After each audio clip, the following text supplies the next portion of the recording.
Says we're live. That doesn't look the same, but... Huh? So that doesn't look the same anymore with this. It's the same on mine. Okay. It's yours. Oh, I see. Okay. Yeah, yours is just Hey, cropped. everybody. Hey. Welcome. We are just about, what time is it? About 16 minutes away from going live with the podcast. So welcome to everybody who is here right now, which I think is just Stacy. Mm-hmm. So welcome, Stacy. And I'm sure Gina's probably there too. Probably. Hi, Most Gina likely. and Stacy. Or just Stacy if there's no Gina. Or Stacy and then say hi to Gina later. If you're just tuning into this video right now and wondering what in the heck is going on, the way this works, I'll explain this at the beginning of every one of these, I guess, until it becomes commonplace, is that we're going to do the podcast live in about 15 minutes. So if you're here for the podcast, just fast forward for till about 15 minutes. And that's when the actual podcast will start. Before that, we're just going to chat and socialize and hang out. And then after the podcast is done, we will also stick around and hang out and socialize as long as people want to, or until we get really tired. Probably the first will happen before. Yeah. Yeah. Anyway. Yeah. Michael's on. Hi, Michael. Hello, Michael. How's it going? How's Texas? Looks like there's a few people on. Hey, if you're out there, say hi so we know who you are and can say hi back. Looks like there's 4 people, but I think some of those are us. Oh, yeah, you're one of them. Oh, yeah. And now there's only 3. See, you scared somebody off. Texas is hot and dry. Hot and dry. Okay, well, let's see. Where you're at in Texas, does it have like a rainy season and a dry season? I feel like the Texas kind of has that like Florida. But hey, there's my mom. Hello. Hello, Mom. So yeah, we're not very exciting right now, I guess. No. Like really boring. We've spent like the last 45 minutes trying to get set up and figure out how to make things work and like moving equipment and technology, and then completely scrapped all of it and went back to our original. Yeah. So that's kind of. Hey, there's Lisa and Terry. Hello, Lisa and Terry. And Stacy says, nice shirt coordination. Well, yeah, we just got these actually. They got on the back of them. Can you see it? Yeah. It's got this, but with the red and white, like dive colors, and then of course we've got the Fintastic Studios dive flag logo, which I think is becoming everybody's favorite version of the logo. I think it's my favorite version of the logo. It's a good one. I mean, I like the blue and the white and the solid colors and stuff. But hey, there's See the World with Chris. Appreciate the pun and welcome. And there's the Lovelace family. Hey. I don't know if it's just Mike or if it's the whole crew. Well, hello to either Mike or the whole crew. Mike, we grilled tonight. Well, by we, I mean I grilled tonight. It was sophisticated too. It was hot dogs on a gas grill, but I charred them. And I lean beef hot dogs. Yeah. So they were fairly healthy. And I ran on the treadmill for 10 minutes while I grilled. So she was even healthier than me. Yeah. So Michael said we have 3 seasons in 1 week. It was the low 30s earlier this week and was 84 today. Wow. Yeah. Yeah, that's kind of St. Louis will go through multiple seasons. I think that's how it's been within a week, and then it'll go back and forth. Most of the Midwest. It snowed like a couple days ago, and then it's like nice. Yeah, definitely. Lisa loves the shirts. Oh, all 3 of them there. Thank you, Lisa. All 3 of the Lovelaces are there. Yes, I see that. You're going ahead of I'm hitting the button. You're going ahead of me. Oh, you're right. I forgot about that. Sorry, I'm still new to this whole StreamYard thing. Mike got this shirt too, remember? Except ours is a little bit different because ours has, I don't know if you were on when Matt modeled again. I think he was. Did he see the back? So it's got the. Okay. Now you're gonna make him feel bad. No. Look at that one. Wait, this one wasn't available. No, we just made this one and ordered it, and we just got it. Well, I don't know if we got it yesterday, but that's when I checked the mail and it was there. We got it. Well, that's true. It was probably in the last couple of days if it wasn't yesterday. You had gas. What? You said you used the gas grill, except you said with gas. Yes. Yes. Well, I mean, usually I like to eat beans with my hot dog. I didn't have any of those, so maybe there'll be less gas. Hope so. You had pretzels. Pretzels, yes. And daddle pepper hot sauce. It was good. Called Daddle Do It. And if you're not familiar with the daddle pepper, it's really popular in like the Jacksonville area. It's kind of a Florida thing.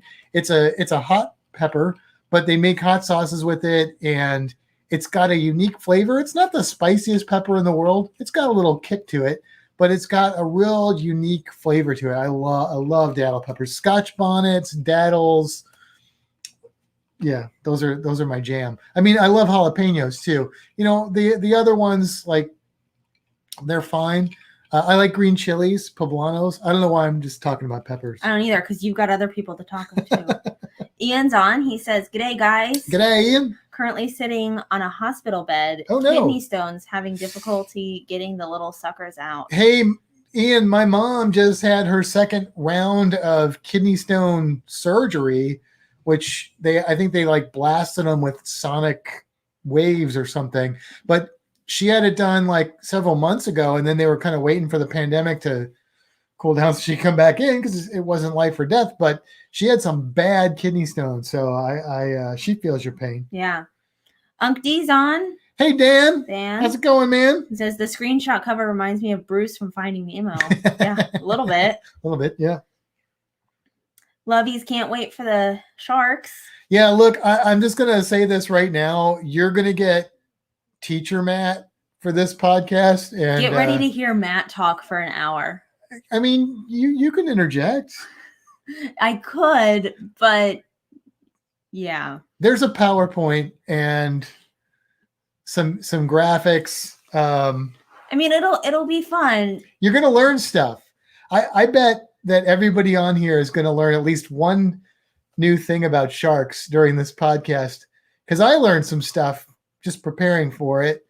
And, every time I think I know everything about sharks, I find out I don't know half of what I thought I did. But yeah, so I think everybody's going to learn something. We're going to actually have some shark trivia. And the way it's going to work is, you'll get the questions in the beginning, and we won't tell you the answers.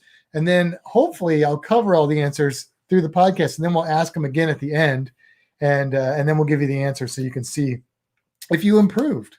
Because I'm a teacher, and that's what we do. We assess things to see how well we did and how well you guys do. But I think you're going to know some of these answers if you are mildly knowledgeable about sharks. But a couple of them may surprise you, because some of the science has kind of changed recently. And some things that people like myself have been telling people about sharks may not be the most accurate representation. Stay tuned. Michael says he has the original Barracuda shirt. Oh, yes. I think those are still available under like a different Teespring. Yeah. Yeah, the Barracuda. I have one version of that shirt, and it's like, it came to me and it was like hazy, like the printing job was messed up on it. I think they gave me my money back on it, but I never ordered another one. I should. I like that shirt. Gina's on now. Hi, Gina. Hey, Gina. And Spikers are on. Hello, guys. Hello. Florida friends. And Mike says he likes hearing Matt speak. Great voice and very informative. Yeah, but when you hear Matt talk for an hour straight with no Kimbra interjections, it's just not. We'll try and get some Kimbra interjections in there. You want me to ask you questions during the? I'll know all of them. Okay. All right. We'll see. You probably will, because we went through the PowerPoint to make sure I didn't. Yeah, but I knew it before. You do. You know a lot about this. Anthony said he knows where the wand section is located. He does. It's over there. And he looked at every single one of them and was shocked when I could tell them who each one belonged to. Hey, Anthony, we went to a Renaissance festival last weekend, and it was a little bit underwhelming, but this year, usually it's better, but they had a booth there that made like really cool walking sticks, but they also had a whole section of wands that were made out of wood, like carved wood with some embellishments and stuff. They were really cool looking. They were cool. Very neat. Yeah. The walking sticks were really neat too. Yeah. But yeah, it was kind of neat. Ian says, I also have an infection, so apparently I have to come back in about 4 weeks to get them layered out. I will be going home this afternoon. Man. Oh man. Sorry to hear that, Ian. Hope you get that taken care of and you start feeling better. I know those are rough. I knock on wood. I have never had a kidney stone. My dad had kidney stones really bad right before we were taking a trip to Florida. In fact, we were supposed to all drive to Florida, and then he was in so much pain, like we sent him to the hospital, and then we drove down to Florida, and he flew down like the next day or something. But I mean, to be fair, he didn't have to then do the 17-hour drive one way. So yeah. So he kind of won that way. But I think he probably would have traded that for, not having kidney stones. Mike has the hammered shirt. That's the hammerhead. Let's get hammered. I'm just saying, he said that. Yeah. Didn't we already talk about that? No, we talked about the Barracuda Oh, shirt. that's right. That's right. Those are two different shirts. Yeah, the hammerhead shirt. Yeah. Sorry, I forgot those. Yeah, let's get hammered with the hammerhead. It's on my iPad right there. Yeah. Right there. I got the sticker. Ian says, remind me, do you have an Australian blue-tongue lizard? We don't. We do not have a blue-tongue skink. We have a tegu, which is a South American lizard. Yes. And then we have an Australian snake, which is a jungle carpet python. The carpet pythons are pretty widespread throughout a good portion of the northern half of Australia, but the jungle bays, which is black and yellow, are more restricted to, I guess it's New South Wales. It's a little north maybe of that. Yeah, it's northern. We named her Zilly after Zilly Falls. So Ian, you might be familiar with Zilly Falls. That's like right in her range there. I was thinking it was New South Wales, but now I'm thinking about it going, well, yeah, it's probably Queensland. Yeah, they're in Queensland. I'm like, I've got Dave sent us the That's right. Yes, it's definitely Queensland. It's northern Queensland. We spent so much time researching her area and trying to find the perfect name for her. Which I think we did. I think so too. Zilly's pretty good. Zilly's a good name. We have Zilly, we have Guinness, which is a North American snake, and then we have Matt. Luna, who is a South American tegu. I completely 3 continents covered. When we went to Publix today, I was going to say we should get some Guinness because today is Drink German Beer Day. Guinness is Irish. Well, it's close. There's a lot of good German beers we can drink. Whatever. It's kind of an insult to the Germans, I think. But I mean, I do love Guinness. But what is this? Matt really think you should consider the drawing tutorials as a playlist on your channel. Many kids and adults would love to know. Yeah, I'm thinking about bringing that back. It's just time to do it all. I've got a lot of ideas that I want to do, some ideas that we want to do. We were talking today about redoing and doing a more complete and comprehensive guide to snorkeling. I did the one with when I was still Cruise Geeks, and it's more about the gear, but I always wanted to do one with like more about how to snorkel. And I didn't have a pool. Well, now I have a pool. If I can get to it when there's not a million children in it, then we may start working on that. But yeah, I want to do some creature drawing stuff, but also some fun like cruise themed drawings, like cruise ships and palm trees that people can use, like creators can use. If you're a cricketer, you can use it. Maybe I'll even make some like cricket art that could be like PNGs files, which are basically transparent background files that can be used with cricket and stuff. Yeah. So Dan says my producer's sister named her cat Flitwick after Harry Potter, like Luna. That's a good cat name. Which character is Flitwick? I don't know that character. He's the charms professor. Oh, okay. Little short one. Yeah. Swish and thick. Yes. Okay. Yeah. Yeah. He's got like weird hair. Yeah. Okay. Yeah. So we've got 2 minutes until we start the podcast. Do you want to talk about how it works for the people that are on right now? Yeah. In case anybody just joined us, what we're going to do is we're going to start with, 13 questions? Well, so let's start over. So the way that we do this is we're on now just kind of chatting, whatever. At 9:00, our time, at 9:00, we're going to start the podcast. It's typically around an hour or so. And then we'll roll the credits. We'll do a little ending thing, and then we'll chat some more for a little bit until we decide that it's bedtime or everybody leaves us or whatever. Reno has to go out for the 20th time since we've been home, sort of thing. So stick around until after the credits if you want to chat some more. But during the podcast itself, we're just going to do the podcast. We may, mention something that pops up in the chat if it's, relevant, but for the most part, for that like hour or so, we're just doing the podcast. Well, yeah. And now having said that, we at one point, we are going to look for questions that you might have that you can type in the chat, or if somebody wants to, we can throw the link in there and you can come onto the stream with us and ask a shark question towards the end. And also, if we ask something and the answer, we may miss it. We just don't want people to think we're ignoring them. But if we see it, we may see that. But we just want to, normally live streams, people are like talking to the chat and stuff, which is cool. But this is just a little bit different format.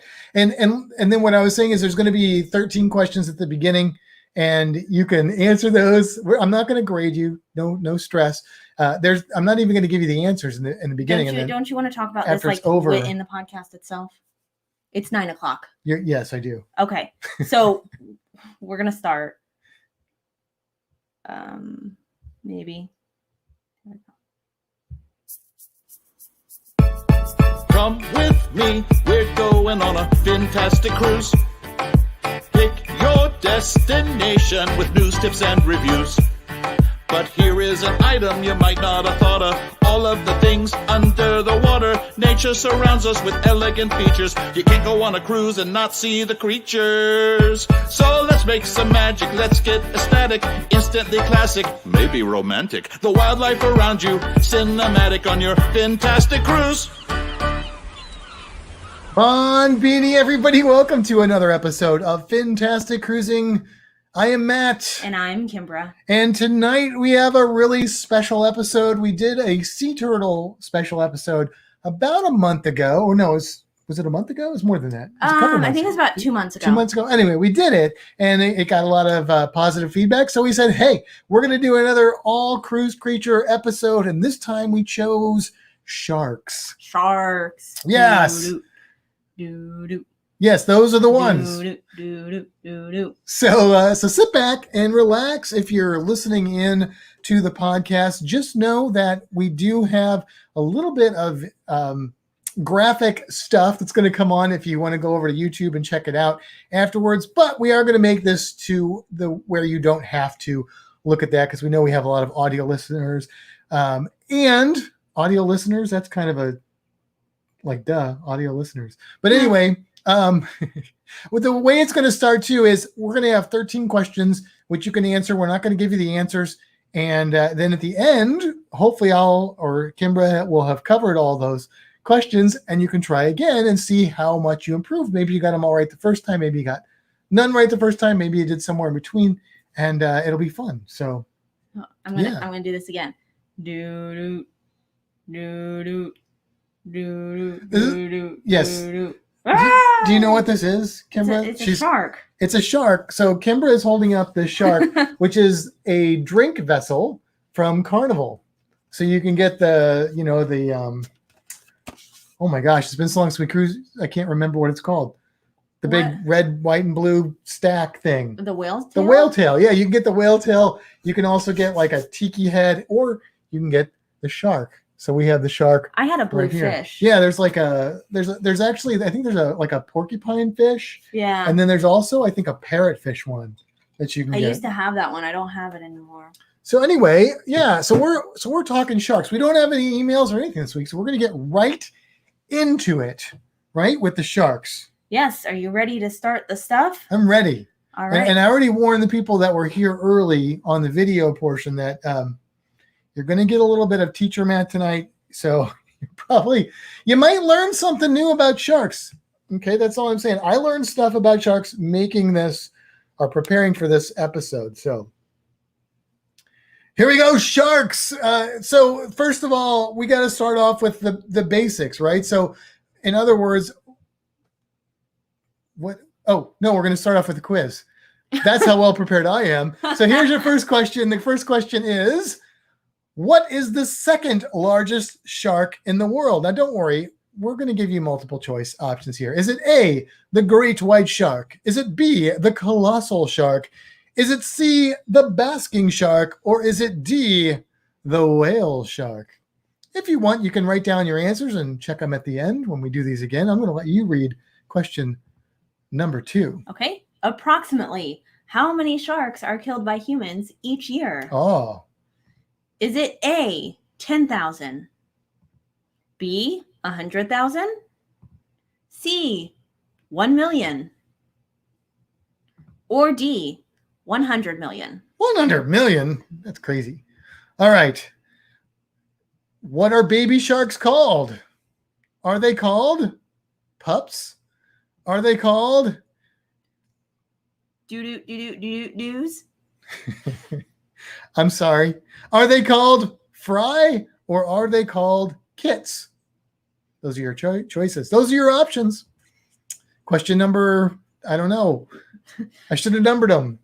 Sharks are most closely related to which animal? And we're not talking about their cousins, uncles, brothers, nephew. We're talking about groups of animals, how they're classified. Is it The killer whale, or is it the Komodo dragon, or is it? the southern stingray. You got to say, is it the southern stingray?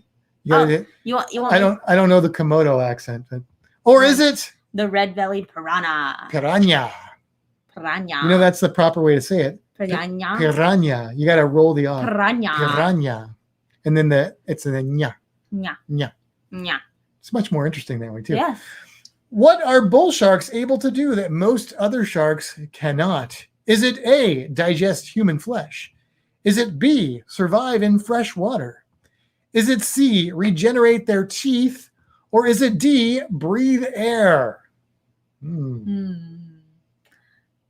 Approximately how many species of sharks exist today? Is it 175, 350, 500, or 625? Those are very specific numbers. They're not super It does specific. say approximately. Yeah. All right. This organ helps sharks maintain neutral buoyancy, which means they kind of hover. They don't float. They don't sink. Is it A, the liver? B, their swim bladder? C, water wings? Or D, lungs? Which sense allows sharks to detect things the furthest away? It's not their sense of humor. There's my clue. Is it A, Vision, B, taste, C, smell, or D? hearing? What? Hearing. What? Hearing. Sharks use this unique sensory organ to detect electrical fields. Is it A, the lateral line? B, the Lampullae of Lorenzini? C, the Botticelli of Medici? Or D, a stud finder? Which of these sharks are you the least likely to find in the Caribbean? Is it A, the nurse shark? B, the whale shark? C, the great white shark? Or D, the hammerhead shark? Stop. Hammer time. Do. What is the purpose of counter shading? Is it A, artistic expression? B, impressing a mate? Check out my canna shading. Aye. Is it C, camouflage? Or is it D, warning colors? Warning. How can you tell if a shark is a male or a female? Is it A, males have balls? Sorry, Mom. B, males have claspers? Oh. C, females have longer eyelashes? Or D, females are smaller? Approximately how many shark attacks have occurred in the Bahamas and Caribbean since 1749? There's a reason that I chose that year. Is it A, 76, B, 267, C, 794, or D, 3,489? Now that's a specific number. Those are that said approximately, but those were specific numbers. That's true. That's Yeah. true. Well, it's approximately these specific numbers. Okay. Yeah. What are shark skeletons made of? Is it A, bone? B, they don't have skeletons. C, adamantium. Or D, cartilage. What shark is known to live the longest? Is it A, the whale shark, B, the goblin shark, C, the Greenland shark, or D, grandpa shark? Do. All right, so let's get into it. Let's see if we can answer some of these questions and more as we dive into the world of sharks. So first of all, we have to figure out, what are they? What are sharks? What are sharks, Kimbra? They're fish. They are fish. They are absolutely fish. They are in the class Chondrichthyes and the subclass Elasmobranchia, or branchi, elasmo. We call them elasmobranchs. What does that mean? Those are big words, but here's what it means. It means they're related to these guys, stingrays and skates. This is a picture of a southern stingray on here. They are related to sawfish. Did you see that fish? I saw that fish. They are related to this thing, which is called a chimera, or sometimes called a ghost shark. Were you looking at me waiting for me to say it? I was. I was going to, Were but then you? you said it. What is it, Kimbra? It's a chimera. There you go. So these are the things they're related to. All these things have something in common. Sharks and all those other animals have a skeletal structure that is made out of cartilage instead of bone. I think that was one of the trivia questions. Anyway, that makes them different than all the other fish, except for at least one other group, which is the jawless fish, which are like lampreys and hagfish and stuff like that. But they're not in that group. Now, sharks have been around the block. And what I'm talking about is sharks date back to at least 400 million years ago. This is a painting I found of the Devonian era. And this is pre-dinosaurs. This is before your Jurassic Park and your Cretaceous Park and all your other parks. Like, we're talking way back. And the reason we know that is because we find fossilized sharks' teeth. And the reason we find fossilized sharks' teeth is because sharks lose their teeth a lot, like all the time. And those teeth are hard. They're not made of bone, but they are hard enough that they are slowly replaced by minerals, which is how fossils form. And then we can look at those minerals, we can look at where we find them, and we can use other dating techniques to, not like dating, like, hey, well, how you doing? But like dating techniques to see how old these fossils are from. And so we know that there are shark teeth that date back to the Devonian period, which is pretty crazy. They have also lived in many neighborhoods. They might live in your neighborhood. What I mean by that is basically sharks can be found all around the world. Sharks are found worldwide. They are primarily in the oceans of the world, but there are some exceptions. Bull sharks, for example, here's a bull shark on the screen here. Bull sharks are able to swim up rivers, go into fresh water. There's even a lake in Nicaragua, which is called Lake Nicaragua. What a clever name. Right. Now, Lake Nicaragua is almost completely enclosed, and there are bull sharks that live in Lake Nicaragua. Now, here's one of these things that I learned while I was researching this episode. When I was a lad and read books about sharks, because we didn't have the internet in those days, Anthony, what happened was I read about the Nicaragua shark, which was supposed to be a separate species from the bull shark. It was completely contained in Lake Nicaragua. That's pretty cool, right? Turns out they're just bull sharks. And the thing is, bull sharks have to go into salt water to reproduce. So the reason that scientists thought they were different species is because they didn't understand how that was possible. And then they started tracking these sharks from Lake Nicaragua, apparently in the 60s and 70s, which is before those books came out. So they didn't keep up with the science very well. But anyway, these sharks were tracked in the lake and then out of the lake. And what they do is they swim up these streams and kind of jump like salmon to get out of Lake Nicaragua, and then they can reproduce in the estuaries and stuff and then go back into the lake. Pretty cool, right? Yeah. Yeah. Now there is a shark species that can live only in fresh water, and that is the one that was actually on the screen before because I got these backwards. I was going to say, I thought let me that go was back. wrong. This is called, well, they look kind of similar. This is called the Ganges shark. The Ganges shark is in the Ganges River in India. And so they are. Wow, these are really clever names. Scientists can be very creative sometimes, and other times it is weird. But the Ganges shark can be found completely in freshwater habitats. The bull shark, which is what is here, is the one that goes in and out. So if you're listening, none of that matters that I messed up. But if you're watching, I apologize. All right, now, how low do they go?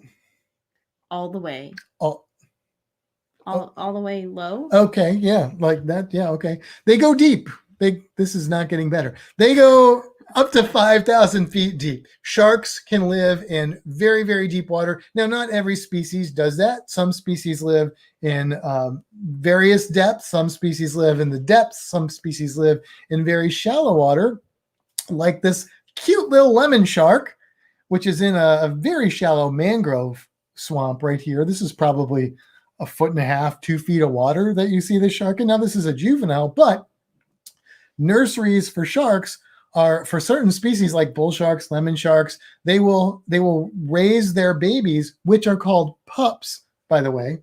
So the song should go, puppy shark, do do do do do do, puppy. There's a lot of scientific errors in that song. I'm just saying. Anyway, they rely on these sort of shallow habitats. Tampa Bay is a great breeding ground for bull sharks, for example. So bull sharks like to have their babies in estuaries, which is kind of a brackish, fresh saltwater mix. You know, every time you talk about Tampa Bay and bull sharks, I think of the time that we got in the water at what was it, like dusk? Yes. Dusk. We were out on the boat and we got in the water towards the end of our day, and it was dusk. And then after we got out of the water, Matt said, "I'm glad we didn't run into any bull sharks. This is the perfect time for them." And I'm like, oh, okay. Slightly murky water at dusk in a bull shark area. We spent a good solid 5-10 minutes just hanging out in the water. Nobody decided to mention this to me until we were out. You survived. I did. But if I didn't, my mother would have been very mad at you. That's true. All right. So here's the next question. How many kinds of sharks, or how many species of sharks are there in the world?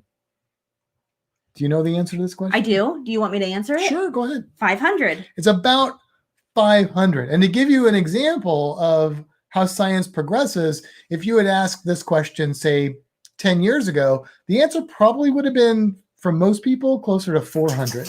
And the reason it's 500 now, it's not because new sharks appeared. It's because we have found new species. Because sharks live in the depths of the ocean, because sharks are in the middle of the ocean, because sharks are in all these different places, like those Ganges sharks. There's some other species in that genus that are really secretive and shy. So there's probably undiscovered species. Scientists think there are probably undiscovered species of these sharks.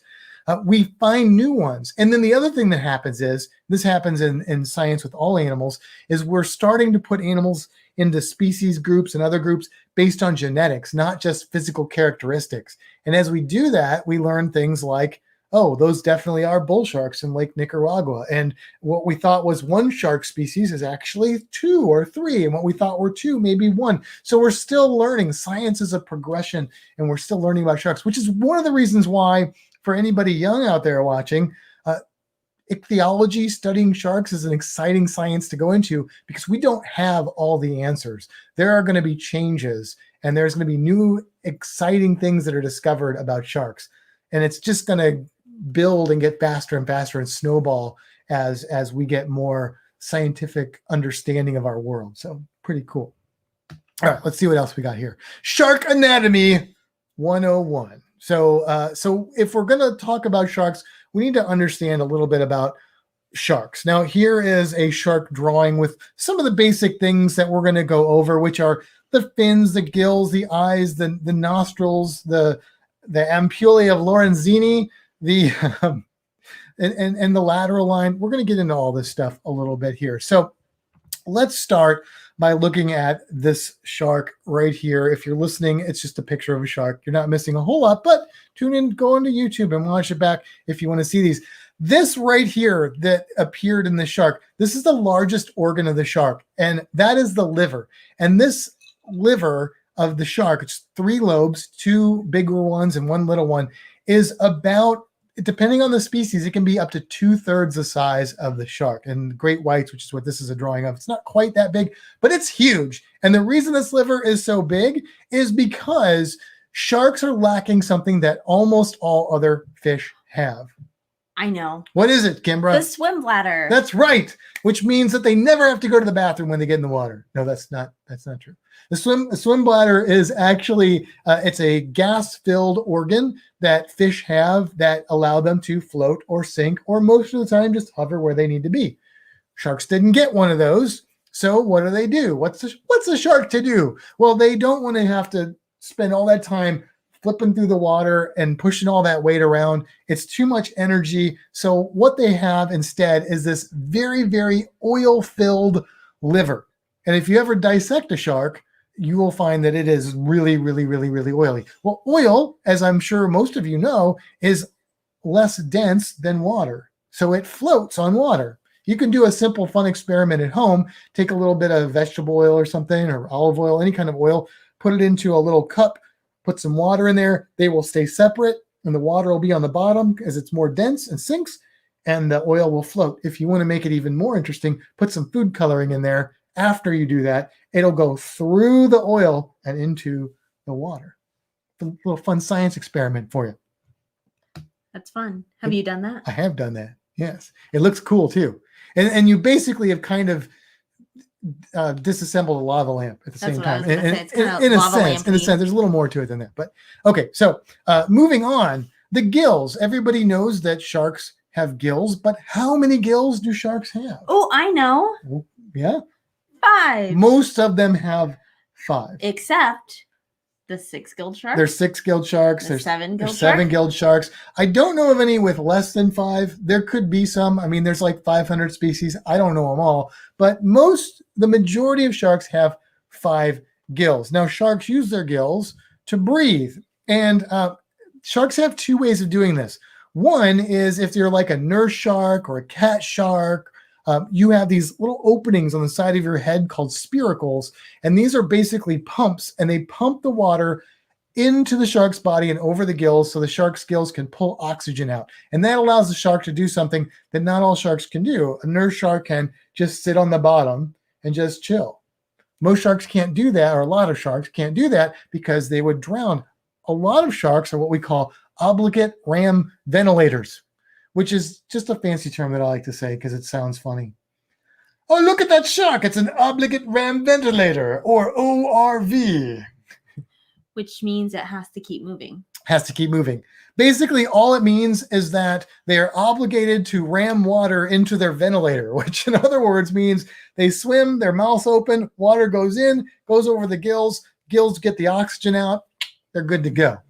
That's it. That's all it means. We like to use big science words to make us sound smarter. Sometimes there's reasons to use them. Sometimes it just makes us sound smarter. I think this is just to make us sound smarter. Oh, yeah. All right, moving on. The jaws, teeth, and skeleton of the shark are, the jaws and the skeleton are made of cartilage. Now, we have cartilage in our bodies, in our nose, in our ears, in our joints, in our rib cage. There's some cartilage there. But sharks don't have any bone in their bodies. They are bone free, but they do have a skeleton. It's just cartilage based. And that is why sharks have that beautiful motion that I cannot replicate with my hand because I have to have bones and joints here. See, bloop, bloop, bloop, bloop, bloop. If I was a shark, I could just bend it like Harry Potter when he broke his arm. He did break his arm. And then Lockhart took away all of his bones. Oh, right. He didn't have bones, but he made them really flexible and flimsy. Yes, he looked a little squishy. Yeah. So this is basically a generally what a shark skeleton looks like if you are watching the video here. which is pretty interesting. They have a backbone. They are vertebrates. They're in the chordata phylum, which we won't get into that much taxonomy tonight, but they do have the rib kind of thing, which is really their gills for them. And then they have the jaw. They have a skull of sorts and that sort of thing. Uh-oh, did we lose our picture? Yep, we lost our picture. Okay. We lost our camera. So bear with us while we figure this out. It said something about the camera like overheated or internal temperature or something. So maybe we can switch to, can I switch to this camera? Do you want to switch to that one? Or do you want to set up your phone? That'll just be on you. You're right. Can you just turn here? I'll turn it this way. Sorry about this, guys. Here, let's do this. I'm going to take this off the screen for a second. Take that off the screen. There we go. Okay. Go ahead and turn your camera on. I don't think this is set up to do my camera. It is. You just have your camera.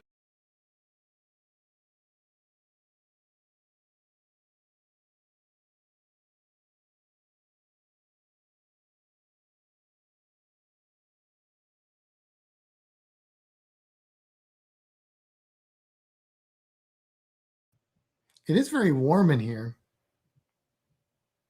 Okay. So I'm on. Now you're on.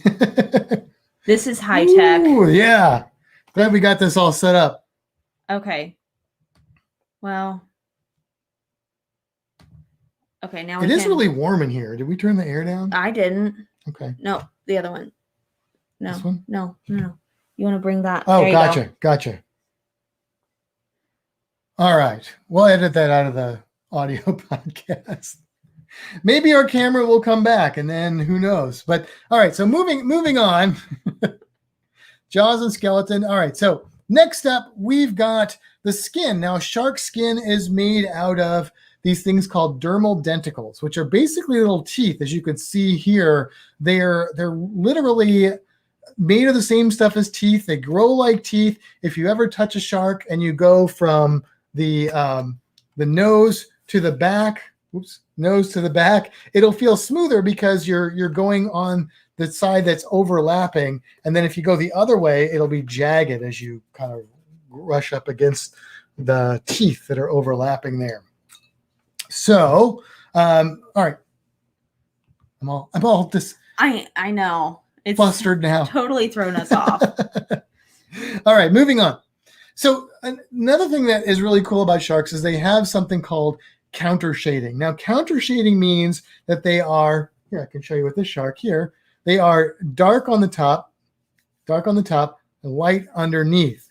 Now, a lot of animals have counter shading. It's a really cool way to camouflage yourself, and I'm going to show you how it works. So if you look here, the shark on the bottom is looking at the underside, the ventral side of the shark. The shark on the top is looking at the dorsal side of the top of the shark. So it's a down view or an up view.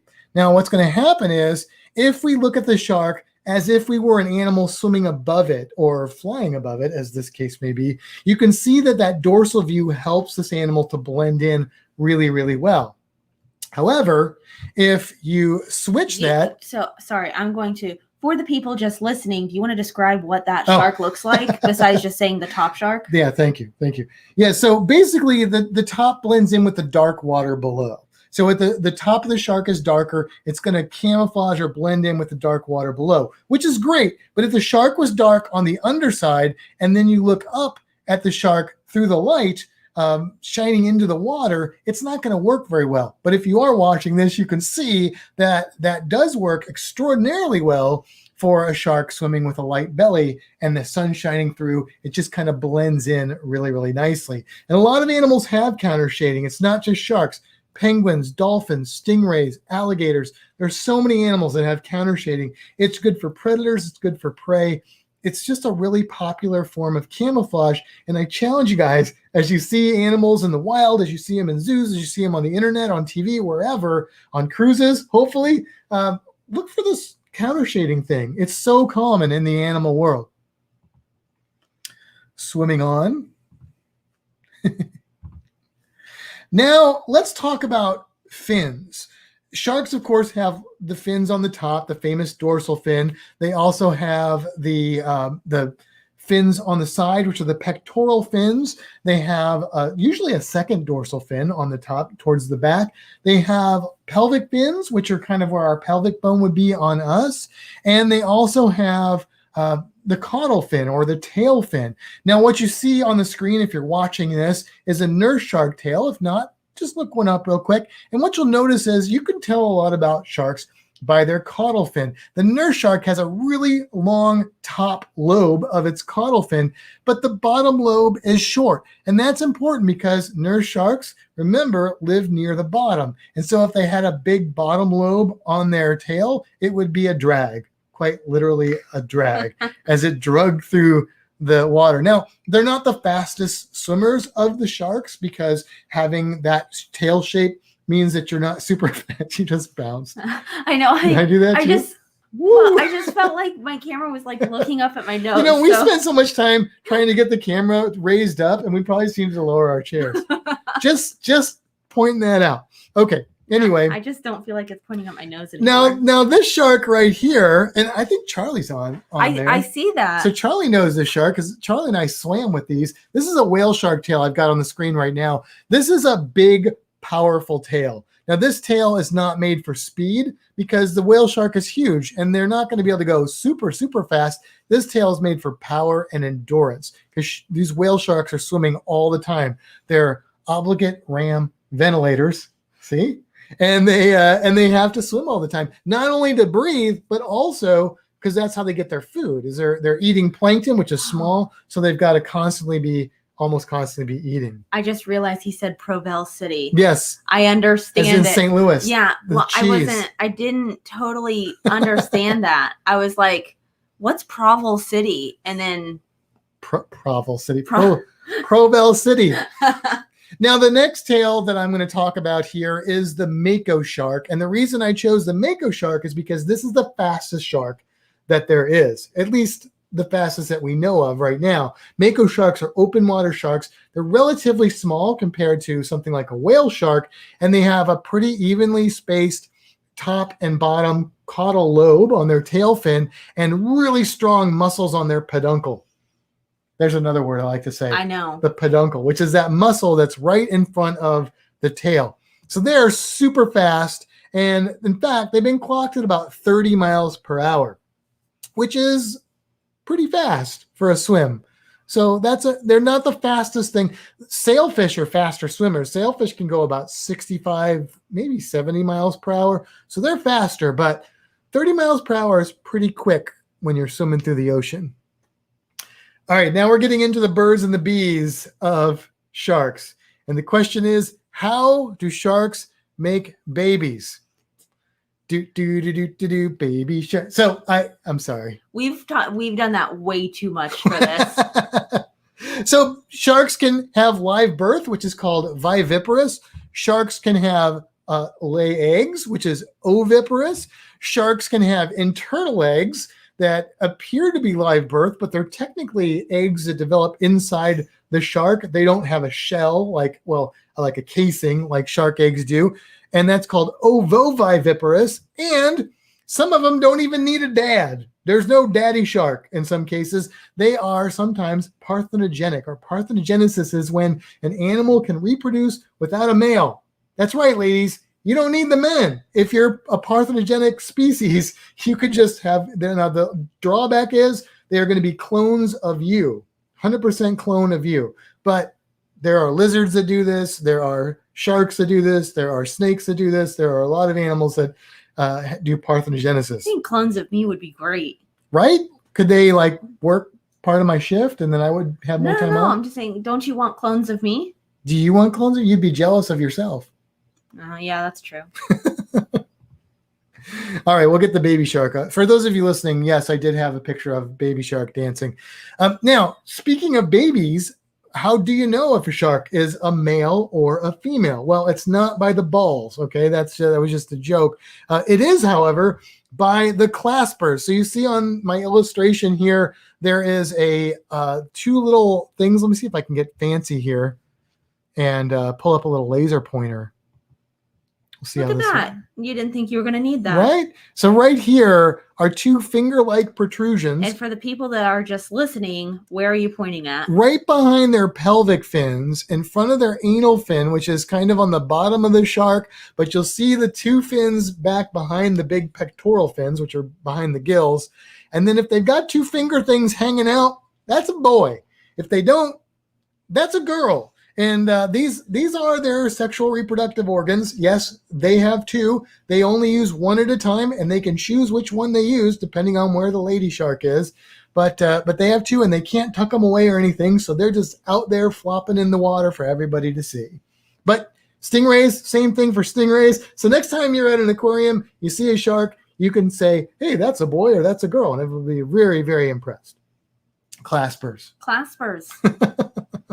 Also, female sharks are almost always bigger than male sharks. There's probably an exception of the 500 some species of sharks, but almost all the sharks, the females are bigger, sometimes considerably bigger, which is another reason why the baby shark video is inaccurate. Daddy shark would not be the big shark. It'd be mama shark. Just saying. Shark senses. Sense of humor, sense of balance, sense of direction. No, sharks they have 7 senses. We only get 5. Can you name our 5 senses, Kimbra? Can I name our 5 senses? Yeah, 5 senses. Eyes. Well, yes. Seeing, smelling, hearing, touching, taste. There you go. That's it. That was 5. Sharks have all those. Plus 2. So let's find out about these shark senses. We're not going to cover taste because sharks have good taste. We all know that. They don't really depend on that much. But vision. Most sharks have pretty good vision. Most sharks can see fairly well. Most sharks can see in color. So there you go. The problem is some sharks live in murky water, and so it doesn't matter if you have good vision. If you live in murky water, it's not going to help you out. And there are sharks that can't see very well or at all. So it just depends. They do see in color, and sharks, some of them have eyelids, sort of, these nictitating membranes that they can open and close. They use these. They're usually solid color or like opaque, so it kind of protects their eyes when they're eating from prey hurting their eyes because their mouth is right by the eyes. Great whites and some other species actually do the eye roll. The eye roll? I thought you were going to roll your eyes at. Oh. But it doesn't mean the same thing when a shark rolls its eyes. Now, hearing is actually interesting for sharks because they pick up low frequency sounds. So they're not going to hear high pitched sounds. So if you want to tell a secret to a shark, just talk really high, like, that shark's got a really funny dorsal fin, and then it probably won't hear you. But if that's not telling a secret to a shark. That's talking about a shark behind its back. Right. That's what I meant. Which you probably should. It's not very nice to do that. But if you want to, that's how you can maybe get away with it. I wouldn't test it out. But here's the thing. Low frequency sounds travel really, really well through water. And so sharks can hear things like 800 feet away, which is pretty impressive. It's actually their furthest sense that they have. They can hear farther away. It's usually the first thing that they detect on like prey or whatever they're detecting. It's usually the sound before they see it, before they smell it, before they taste it, before they feel it, any of that stuff. It's sound. So that's different because smell is something that you maybe have heard things about. So the shark's sense of smell is pretty good. They have these, we call them nostrils or nares, and usually nares, I usually hear it referred to as nares because they don't connect to their breathing. It's just little pits of sensory organs. And scientists used to say sharks had exceptional senses of smell because they have big nares, See, that's something you might want to say behind their back. And that they that they have so many sensory organs in there that they can smell really well. Turns out that science has been done to test this instead of just assuming it, and their sense of smell is about the same as other fish. And that's not to say it's bad, but those whole things about, an Olympic-size pool, probably not. More like a teaspoon in a backyard pool. That's about what they can smell. Now, that's really good because I couldn't smell a teaspoon full of stuff in a backyard swimming pool, but it's not the first thing they use. So jury's still out on that a little bit on how good their sense of smell is. It is very good, but maybe not exceptional compared to other fish. And then we have the lateral line. Lateral line is this line that runs on the upper portion of the side of the shark, goes from the tail all the way up towards the head. You can kind of see it if you're looking at this drawing. It's that line that runs below the dorsal fin there. But even on real sharks, you can usually see this. And all fish, pretty much, there's probably exceptions, but all fish that I know of have a lateral line. And what they are is little pores. And these pores let water pass through them, and they pick up vibrations and pressure changes. And so it tells sharks where other fish are in relation to them. When you see that school of fish and they're suddenly changing direction at the same time, it's because they're using their lateral line. They may be using vision as well, but the lateral line is one of the keys to that. Can you close that? Yes, there's a little window. With your finger. Oh, yeah, that's right. That's the iPad. And then it also helps them just kind of figure out, where they're heading in general. It may help them with understanding currents and things like that, so they can help them with navigation. But my favorite sense of the shark is their ampullae of Lorenzini. And the ampullae of Lorenzini are up in the nose of the shark, which, by the way, I don't think we talked about when we said hearing. Sharks do have ears. They do. I had to pull Kimbra into the aquarium today to look at our sand tiger sharks so she could see the ears. They're little pinholes. They're called pineal pores or something like that. It's funny. I've spent so much time in that area, and I've never noticed shark ears. Shark ears. They don't stick out. They wouldn't do well with glasses, but they do have ears. Next time you see a shark, look for them. It's easier to see on some species than others. Sand tiger sharks, it's real obvious on them. Anyway, the ampullae of Lorenzini, what are these? They're jelly-filled pores in the nose of the shark. And what they do is they pick up electrical fields. This is cool. They can pick up very low frequency electrical fields. Now, why would they want to do that? Because sharks have had satellite and cable for a lot longer than we have. Well, that's good, so they can watch all the shows that they really like. Yeah, and they can see how wrong Discovery Channel tends to be with their documentaries. No, they love Shark Week, though. Yeah, they do. Anyway, actually, here's what these electrical fields do. Whenever a muscle moves, whether it's a heartbeat or a fin or a finger, it puts off a small electrical field. And sharks can detect this. So think about a big hammerhead shark. They've got ampullae of Lorenzini all through the hammer. So they are looking for flounders or looking for stingrays. They can't see them. They can't smell them. They can find them by their heart beating under the sand. And then they can have lunch. But they also do more. And this is a newer thing that we're figuring out with sea turtles as well as sharks. With sharks use the ampullae of Lorenzini, we think, to detect the Earth's geomagnetic fields. And this is cool because the geomagnetic fields are one of the things that control things like currents and stuff like that in the ocean. So when you hear about great white sharks migrating and you're like, they don't have a map, everything looks the same, how do they know where they're going? This is probably how they know where they're going, is by using they're swimming GPS systems, which is awesome. That's cool. Sea turtles have magnetite mineral in their head. So they're like swimming magnets. So crazy, right? All right. Now, sharks of the Caribbean and the Bahamas, or Caribbean and the Bahamas. What are you likely to see? Here's what you're likely to see. Nurse sharks. I see more nurse sharks than any other sharks I've seen in the Bahamas. However, some of the research I did says that they're not the most common sharks seen in the Bahamas. That's going to be the next one. This picture, by the way, is one that I took of a nurse shark in Grand Turk. Pretty cool. Can't see the ears because it's head on, but you can see all the little speckles, which is really cool about that. This is a Caribbean reef shark. And this is, according to some articles that I found, the most common shark to see in the Caribbean. Now, we have seen them in the Keys. Yes. But I've seen nurse sharks several times. I've only seen one Caribbean reef shark. So I don't know. Maybe I'm just unlucky that way. Yeah. I mean, in our Keys trip, what we saw, we saw one, maybe two, and then actually on another dive, I saw one in the distance.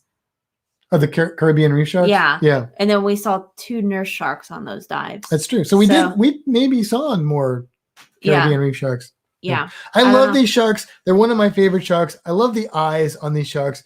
If you're not watching the video, look up a picture of these sharks to see the beautiful, like, they're just kind of glass looking eyes, just really pretty eyes. Some sharks, by the way, have pupils like a cat, and some have more open round pupils. Some of them have that reflective cells in the back. Depends on when they're more active. A lot of sharks are active at night, but there are some that are diurnal or active during the day. Now, here's another shark that you're fairly likely to run into in the Caribbean. Not as nearly as likely as the other two, but this is the great hammerhead shark. And this photograph is from Bimini. And we were very disappointed to find out that when we are scheduled to go to Bimini on Virgin, it's before they offer hammerhead shark dives. So we're going to have one day before. One flipping day. So that means we're going to have to take a trip to Bimini so we can do this, because this is high on our bucket list. Charlie, come with us. Go to Bimini. Yes. We'll do a shark dive with hammerhead sharks. Super cool. Super cool. So it's possible you could see one of those. And lemon sharks, which also is a very common shark in Bimini. And also if you do like shark dives here in Florida off of Jupiter on the East Coast, lemon sharks are one of the common sharks that people tend to see. They also see tiger sharks and bull sharks and silky sharks and things like that. But lemon sharks are one of the most common ones that people run into. This is a picture of a lemon shark if you're watching right there. And then, of course, if you are in the Tampa Bay area, this is a shark I see in the Tampa Bay area, which is a bonnethead shark. Looks like a hammerhead, but they max out at usually about 4 feet. They can get bigger, but 4 feet is an average size. And they're related to hammerheads. I see them in grass flats and stuff around here. Not super common, but I've seen them probably 10, 12 times in the Tampa Bay area. And it's possible you could see these if you're in a grass flat area in the Caribbean or Bahamas. I think they should call them shovelheads. Shovelhead sharks? I think they look more like shovels. There might be a species called the shovelhead. I don't know. Yeah. They're shovelhead lobsters, but yeah, bonnethead is probably not as good. People see these at the aquarium all the time. I did not take this photograph, but and they think that they're baby hammerheads. All the time. They're not. They're not baby hammerheads. This is a blacktip shark, not to be confused with a blacktip reef shark, which is not anywhere near the Caribbean. They're only in like the Pacific and stuff. Blacktip sharks are, this one is gravid. This is a gravid female, but they're super fast sharks. They do this weird behavior where they jump out of the water spinning. There's also a spinner shark that does this, and they do that to go through a school and like catch fish on the way up. But they, of course, have the black tip on their dorsal fin and some of their other fins. And this is a shark I've also seen scuba diving in Tampa Bay. Not in the bay itself, but in the Tampa Bay area. It was scuba diving, or you were I was scuba diving. It was a whole like school of them. They were up at the surface. I was with kids, right? We were doing a scuba class, and I was helping out. And the dive instructor, he called me over. We were up at the surface, and he was like, hey, Matt, don't say anything because I don't want the kids to freak out, but look over there. And there was literally like probably 4 or 5 black tip sharks. They were small. They were like 5, 6 feet, maybe probably 3, 4 feet. And they were up at the surface, just like feeding on schools of fish. And once the kids got out of the water, then we pointed them out so they could see them. We didn't want anybody to panic or anything. It was pretty cool. So you might see those. If you come to Tampa Bay in the wintertime, when it's not a global pandemic and the Manatee Viewing Center is open, there's a good chance that you will see spinner sharks and blacktip sharks jumping up at the Manatee Viewing Center, and that's free. So really cool resource there.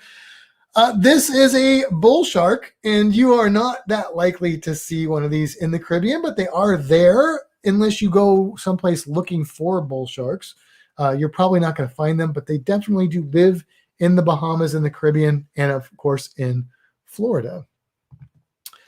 Tiger sharks are also fairly common, but you're not likely to see them unless you're really going on a dive that's targeted to find them. They're not commonly seen by divers, but they are there. If you're on a shark dive, then your odds go up quite a bit.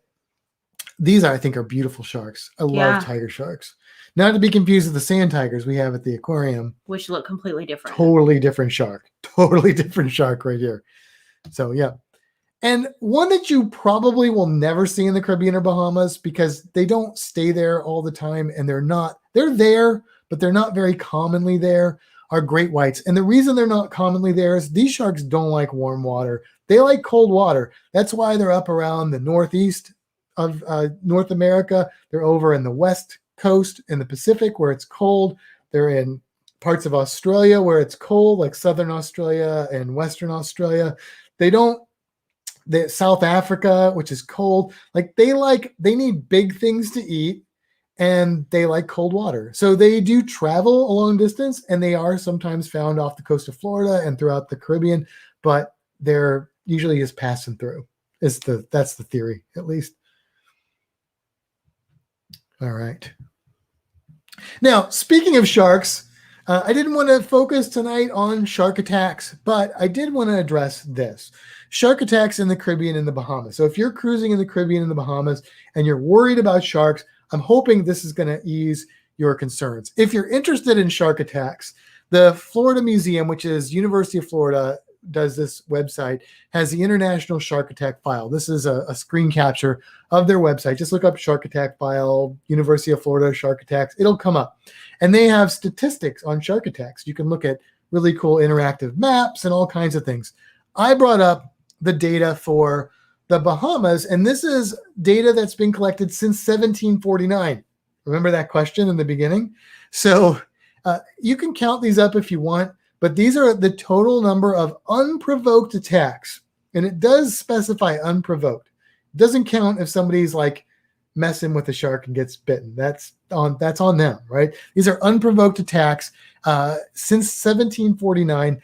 If you count all these up, there are 76 attacks since 1749. You don't really have to worry about shark attacks in the. I know it's happened. We've had a few in the last couple years, but those are very, very, very rare. And fatalities, from what I could find, it was harder to find this data, but from what I could find, there's been 15 fatalities in the Caribbean and Bahamas since 1900. 15. So, don't be worried about sharks in the Bahamas. And why is that? Because if you look at other parts of the United States and other parts of the world, South Africa, Australia, the shark attacks go up quite a bit. Not that much, but they do go up quite a bit. Why? Well, because 1, human behavior, 2, shark behavior, 3, water visibility. So sharks that are in areas where shark attacks happen, they're bigger sharks that are eating bigger prey. So they're making mistakes. Why are they making mistakes? Because you're swimming in areas where their prey lives. The visibility is usually not as good, so they're making mistakes in that regard as well. So shark behavior, human behavior, and visibility. And a lot of times it's things like surfers that are getting attacked, spear fishermen.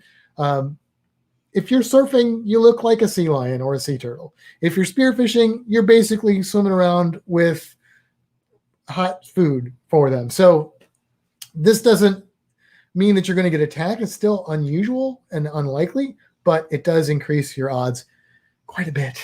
Before you move on from this slide, I think there's something else you should talk about as far as, sharks attacking people, but what about people killing sharks? Right. So a much more serious statistic that we should be concerned about as humans is how many sharks are killed by humans every year. And that number, there was a study in 2013 that found that around 100 million sharks are killed by humans every year. Now, that is not a sustainable number. That is not even close to sustainable. And what happens when you fish unsustainably is you lose your species. And if we lose shark species, that is bad because sharks are apex predators. They play an important role in the food web. If we lose our sharks, other species start to fill in those gaps. That's happened in certain areas of the world. And it causes problems with our fisheries. It causes problems with all kinds of stuff. So we need our sharks. They're important. They're so important. And of those 500 species of sharks that are out there, there are only a handful of sharks that ever attack humans. And of those handful of sharks, there are even fewer of those that do it with any regularity. And even then, it's usually considered, almost always considered, a mistake on the count of the shark. So, got to help our sharks. All right, now I wanted to also have some strange and interesting sharks here just to highlight some cool stuff about sharks. So the smallest shark in the world is the dwarf lantern shark. These guys they've only been found in the very northern part of well, it's in the kind of the Caribbean right above Venezuela is where they've been found. And we don't know a lot about these sharks because they live so deep, like 1,400 feet underwater, but we think they max out at about 8 inches long. That's about it. So that is probably the smallest shark in the world from what we know now. But we may find smaller ones. We may find they get bigger. There's a lot to be discovered still. And of course, the biggest shark in the ocean is the whale shark. And whale sharks are really impressive. Charlie, I don't know if he's still on here, but we got to swim with whale sharks in Cancun. It was amazing. It was a brief excursion with a real long time to get there and get back. It was stormy weather. Doesn't matter. It was amazing, amazing experience. These animals average 48 feet in length as a big adult female. And the record is probably around 62 feet, but that's an outlier. They're normally in that 40-foot range.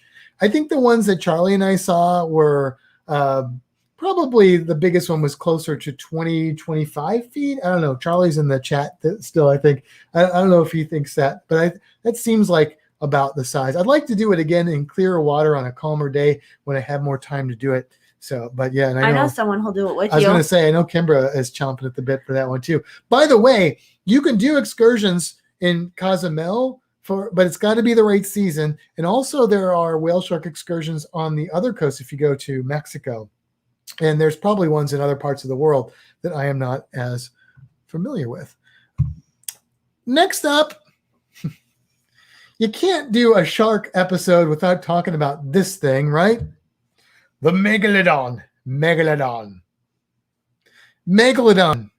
How big are they? Were they? Because were they? Let's say were they for right now. I would say were they. Yeah.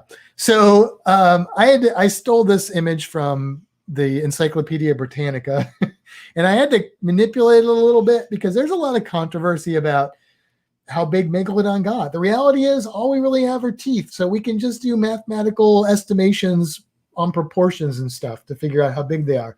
And most current science says that they probably got up to 50 feet long, which is what this image is, a 50-foot long Megalodon. The other little shark is a modern day great white in comparison. That's a big shark. This is like whale shark sized shark, right? There are people out there that think they got 60, 70 feet. I tend to err on the side of more conservative when it comes to scientific information until I am shown differently, because I know people like to exaggerate, and it's interesting and cool to think that there was a 70-foot Megalodon, but it also is probably not that likely based on the most recent calculations made with the biggest Megalodon teeth. 50 feet's big enough. We don't have to make them bigger than that. So are they still around? This is one of my pet peeves, because there was that stupid fake documentary and then the movies came out, and they're trying to sell you that Megalodon's still alive. The documentary even says it's a fake documentary. Like, it admits that in the end. It was all a trick, intentional trick, but people believe it. So No, megalodons, they're not around anymore. I'm telling you, they're not. Can I say with 100% certainty? No, if I did, that wouldn't be a scientific answer. But I can tell you that I am as certain that they're not around as I am that T-Rexes aren't around. Why am I so sure? How do I know they're not living in some weird layer in the depths of the ocean? One, because that doesn't really exist like in the movie. But two, because of the type of shark this was, the type of teeth they had. We know that Megalodon ate big things, which means they were similar to our great whites. And there's nothing around today to sustain them. They're not feeding off whale populations. We would see evidence of these animals today. We see so much evidence of them from the past. We would still see evidence from them of them if they were around today. And by the way, Florida is one of the best places to find Megalodon fossils. It's one of the best places in the world. And you won't find them, well, you can find them in the water, but you're more likely to find them if you go inland in Florida. Because when these guys were around, which is kind of going back Ice Age and a little before there, maybe a little before there, I should say, Florida was underwater. So that's where their fossils are. They're inland. They're out there too, but they're more inland. Peace River is a good spot if you're interested in that. And then finally, the Greenland shark. What a strange shark this is. You maybe have heard me talk about this before. We did it as a cruise creature. We did. So if you heard that episode, some of this is going to be redundant. But if you're looking at this picture, that string that looks like it's sticking out of this animal's eye, and if you're not, you can just Google Greenland shark. You'll find this image. There's not that many pictures of Greenland sharks because they're not studied. They're studied pretty well, but they're just not as commonly filmed and photographed. But that is basically a parasite that is in the eye of this animal. It's a copepod, and they find these in almost every one of these, and they eat the eye out of these sharks. So these sharks are blind. So this is a shark that doesn't have good vision, and it doesn't matter because copepods eat their eyes. And you may think that's terrible, but these sharks live in an area near Greenland and basically north area of the world, where the visibility where they live is not very good. We think they're mostly scavengers. They get up to about 16 feet. But here's the crazy on these sharks. Of the 500 species of sharks, some of them live very short lifespans. Some of them live very long lifespans. It is estimated that the Greenland shark gets between 272 and 500 years of age. How do we know that? There's two things that we've done scientifically to try and figure this out. First thing is studies have been done going way back into the early 1900s, where there was actually a scientist that was tagging these sharks and trying to hope that they got recaught so he could see how much they grew and figure out, well, if they grew this much in this many years, and we know they get this big, how long does it take them? They grow really, really slow. Like we're talking centimeters or less a year. Then there's been more recent studies as well. And two, we have taken a bunch of these sharks that were found as bycatch, or, well, I think they were all bycatch because they didn't go out and kill these sharks for this, but they had to have dead sharks to do it. They take the lens of the eye. Now, the thing about the lens of an eye is that it forms when the animal is still kind of in an embryonic state, and it never really gets replaced by cells. You know, like our skin's getting replaced all the time and stuff.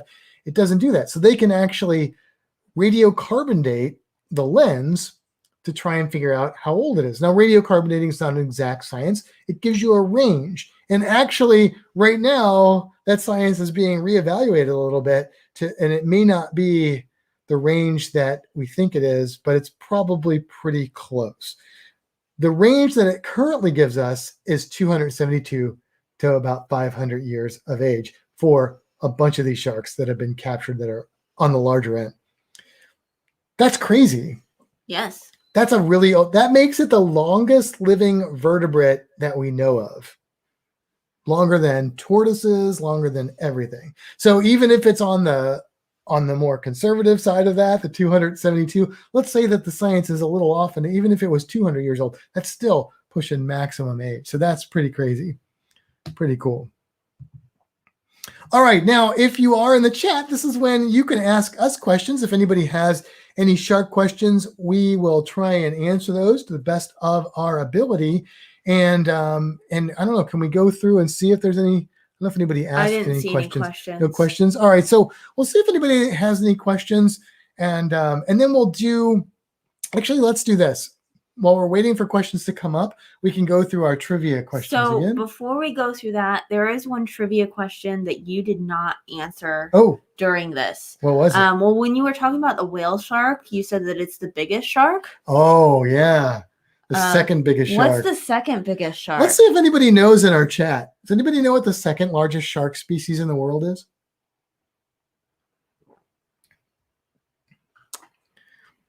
Nothing yet. Well, I mean, there's a delay. So we talk into this. It's a delay, and then it comes back.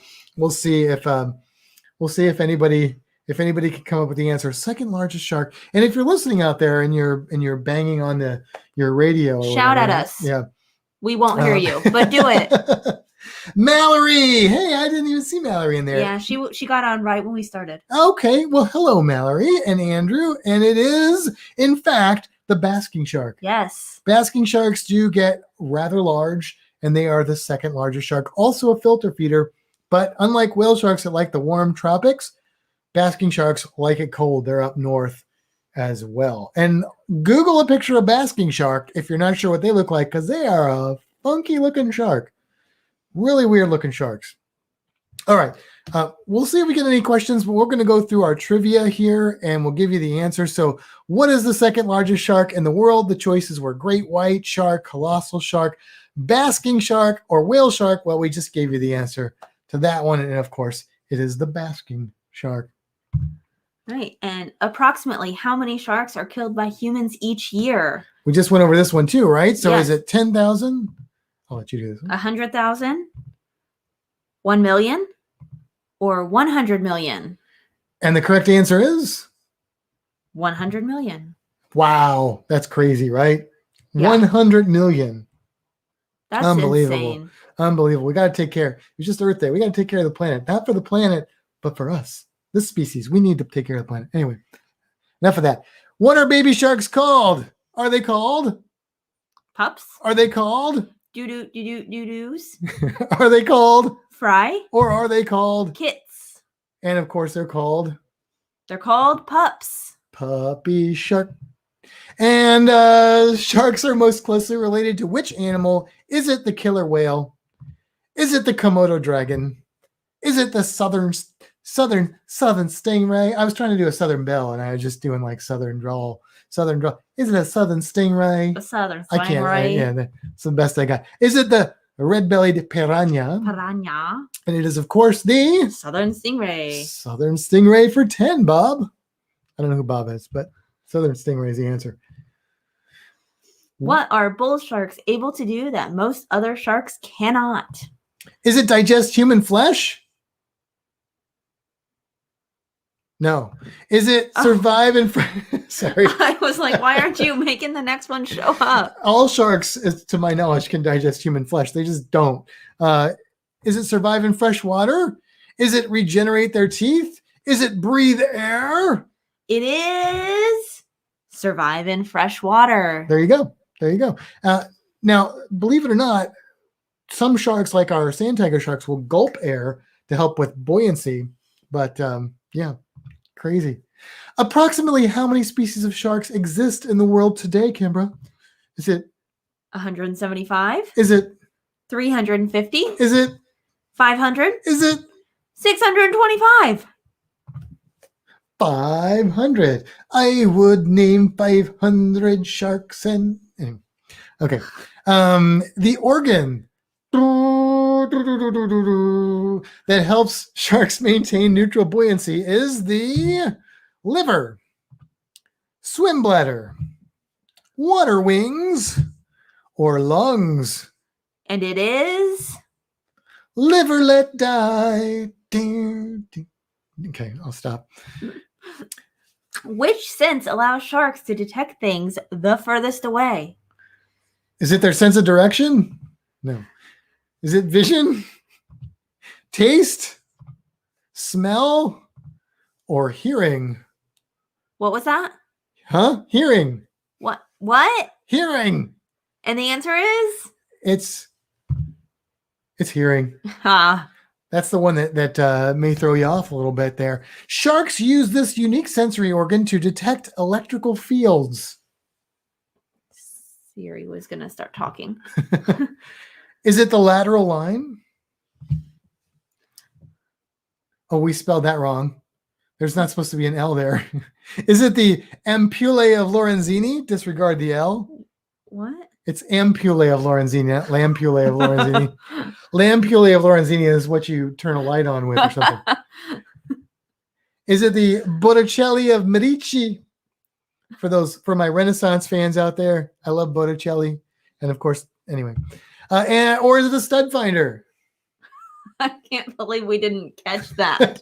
It's the ampullae of Lorenzini. Unless you turn on the lights. I wonder if we messed it up in the first one. We did, because it is a copy. Great. All right. Which of these sharks are you least likely to find in the Caribbean?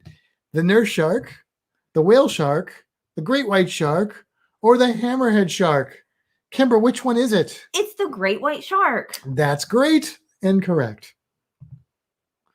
And then what is the purpose of counter shading? Is it artistic expression, impressing a mate, camouflage, or warning colors? And the answer is? Camouflage. Camouflage. That must be a French word. Camouflage. How can you tell if a shark is a male or a female? Males have balls. I always make sure you read that answer. Males have claspers. Females have longer eyelashes. And females are smaller. It's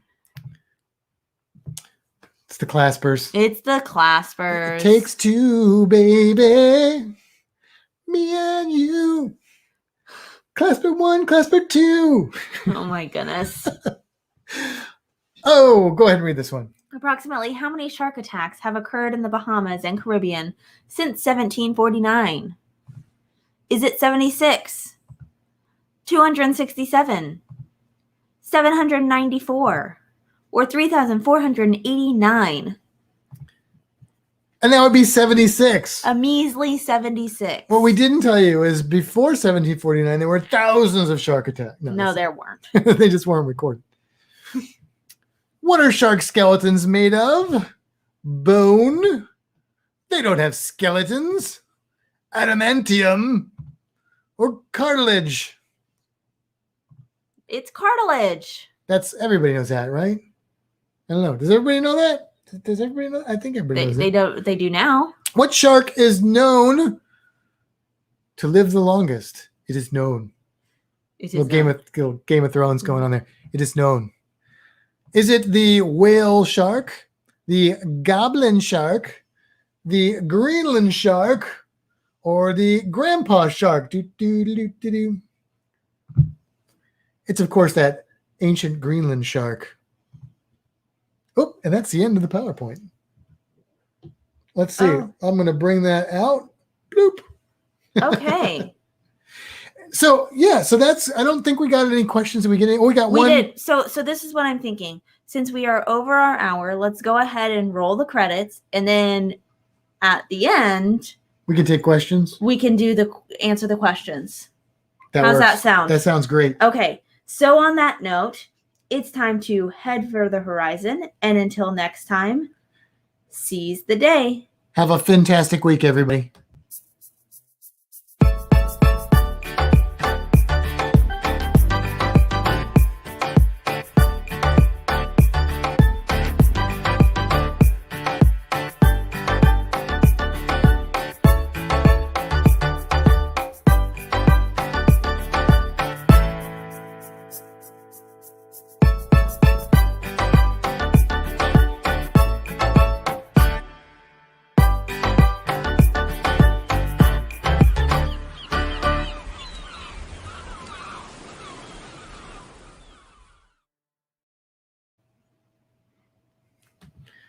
All right, we're back. We're back. Do you want me to try and switch it now? Yeah, we're going to try and switch back to the other camera since we're in the after show, and this is a little after show. So look, thank you for hanging out. Nope, it says no. I wonder. Oh, there it is. There it is. It was there. Are we blurry though? We shouldn't be. That should have stayed the same. Here, I'll take this one out. I got you. Oh, you got it. No, Look at that. We're blurry. Are we?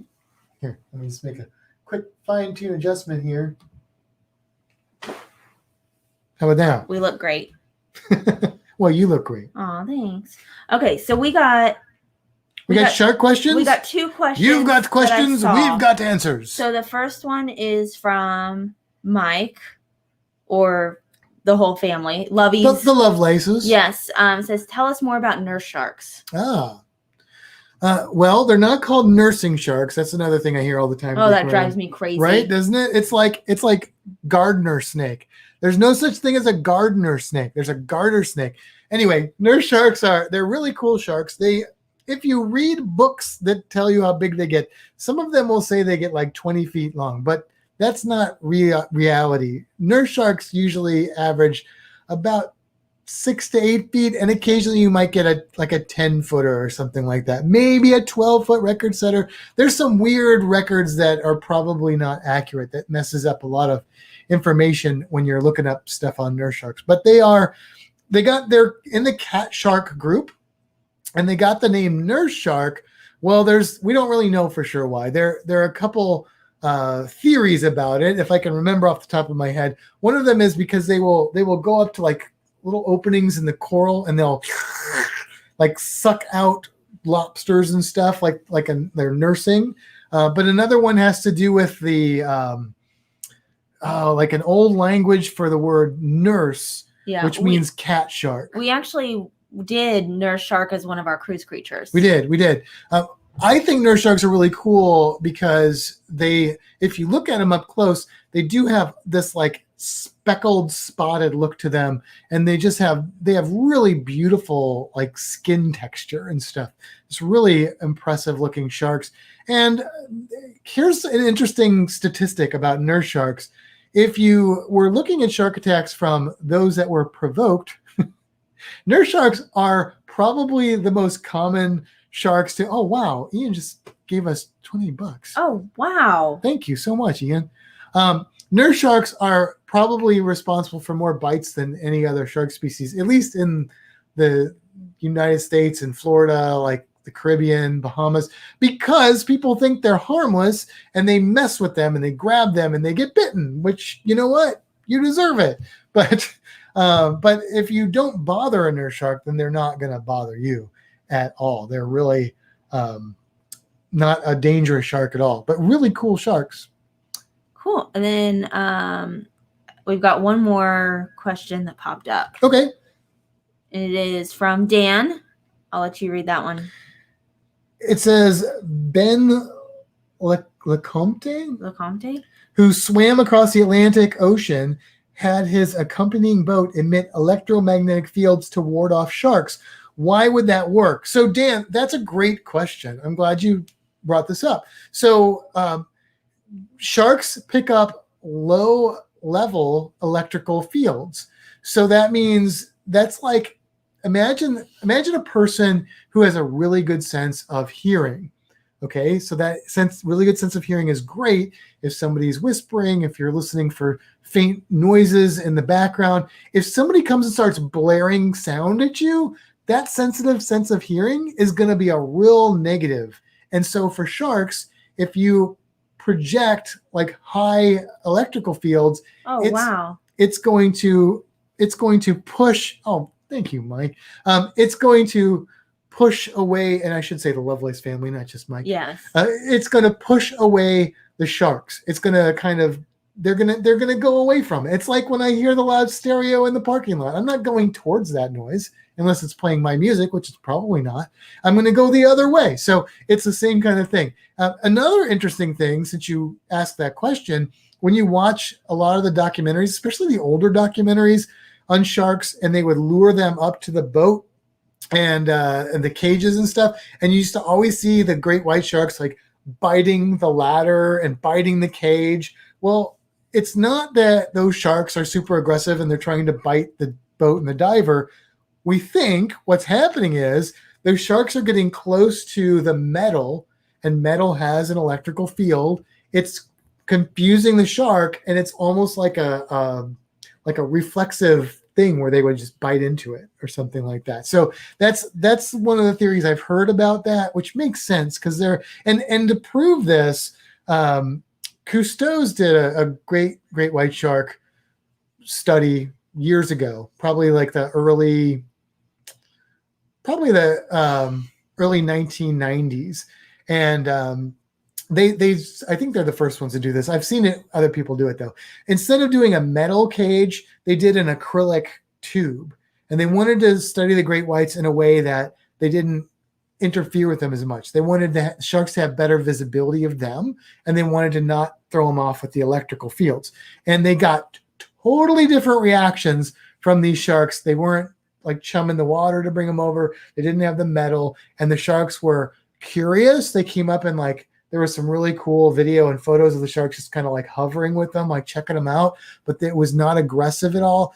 Really interesting research that's been done in that regard. So there may be more recent stuff that I'm not aware of, because I read that Cousteau book probably in around 1993 or so when I was reading about that, but that could be part of it. All right, Mallory wants to know top 3 favorite sharks. Oh, what are your top 3 favorite sharks? Do you know? Oh, it's hard. So I want to choose more than 3, but I guess 3 is my option. So the thresher shark. Okay. That was that if you're the painting in the beginning that I had, it's a thresher shark. Was it? Mm-hmm. Okay.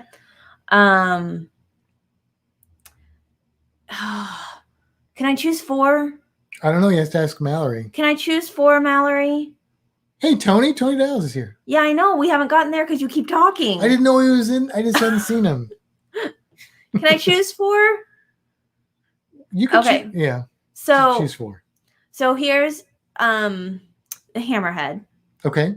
And then the other 2 I have to pick because they are the only sharks that I've seen while diving. Okay.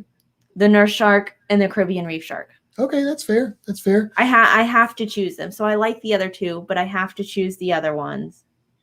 My top 3, well, definitely Caribbean reef sharks and hammerheads.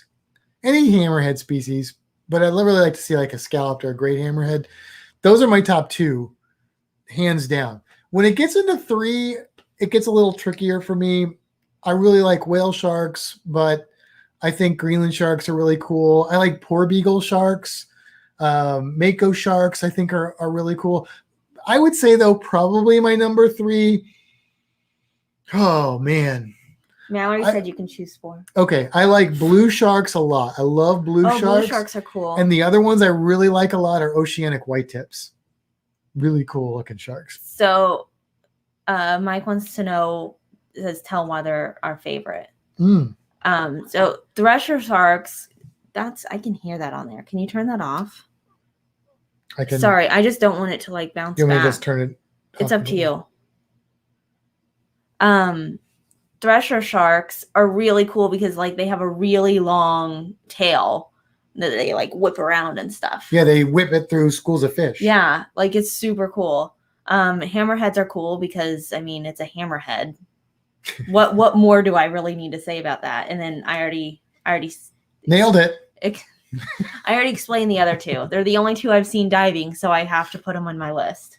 So I like Caribbean reef sharks because I think they're beautiful sharks, and I tend to often like things that I can encounter, exception being the gharial. But not that I don't like other animals, but it's a shark that's within reach that I can see and have seen. And I think they're beautiful. The hammerhead shark is my favorite because I think they're really unique, and I like strange, unique animals. But also, when I was a little kid, we came to Florida. My grandpa was fishing off the beach, caught a bonnethead shark. We thought it was a hammerhead. We thought it was a baby hammerhead shark. We were those people.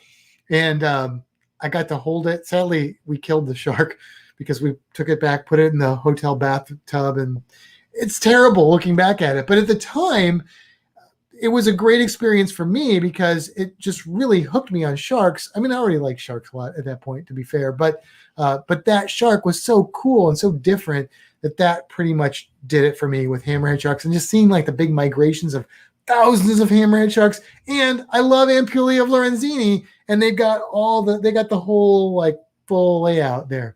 And then the oceanic whitetips, I just think they're really pretty sharks, and same with the blue sharks.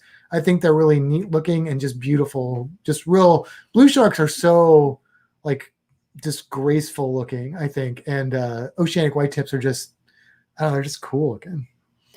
Okay. So the next two questions kind of go together. So I'm going to read them at the same time. Okay. So Tony says, Matt, why do you love Shark Week so much? And Mike says, I enjoy your review of Shark Week. Let me try and read again. I enjoyed your review of Shark Week a year or two ago. Are you considering this again? So yeah, so we did this. We did it once, right? We did it last year. And then I actually did this with the Cruise Geeks too, but I don't think that episode's out there anymore. But we will probably do it again. Tony is jabbing me a little bit because he knows how I feel about Shark Week. Yeah. I am not a fan in general of Shark Week. I think that a lot of documentaries that are on some of those big cable networks are often giving you misinformation, exaggerated information. They're more like reality shows than actual science. There are exceptions, to be sure, but give me a Nova, give me a PBS, give me a BBC documentary any day over those, and I will probably be happier. And so Shark Week started out as, it started out, I think, as just like Shark Week. And then they've been like, well, we're trying to push conservation. The reality is they're more about exploitation of sharks, and they're more about shock and awe of sharks. I feel like people watch those and they come away more frightened of sharks, even though sometimes they'll try and spin it like they're trying to curb people's fear. But they're doing it in a way that's just, to me, seems like it's not that legitimate of a try. They're really trying. It's like clickbait documentaries. And so I just don't like that. Sharks have enough of a bad reputation. They don't need any help. Bring them in with the clickbait, fine, but then get them there and tell them, really teach them about sharks. There are occasionally documentaries in Shark Week that have good information and good conservation about sharks. What they don't do is they don't tell you what you can do to make a difference. They don't tell you why you should care about sharks so much. They don't do a very good job of it. I won't say they don't do any of that. They could do a much, much better job of that. And we didn't focus on any of that in this episode. I didn't want it to be a big conservation episode, but I do think that is shark conservation is super important. So I just didn't want to harp on it. I don't like to preach that stuff. My philosophy is make people interested in animals like sharks and crocodiles and snakes because they're cool and interesting, and then they'll have that love and passion, and the conservation will just come naturally. That's the way I see that stuff, because that's the path that I took. I read the books when I was a kid called Dangerous Sea Creatures and Deadly Sea Animals, and I read these books over and over and over again, and it was about sharks and piranhas and barracuda and all these things. And as I got older, I started really understanding the science. Most of the stuff in those books was garbage. It was exaggeration. It was lies. It was nonsense. But that is what hooked me as a kid. But what kept me hooked and maybe made me more interested is learning the actual real interesting stuff about sharks. And I find that much more fascinating now than, a shark eating a person or something like that. That's just kind of stupid. But I also have a sense of humor, so I can joke around with that stuff too. So anyway. Cool.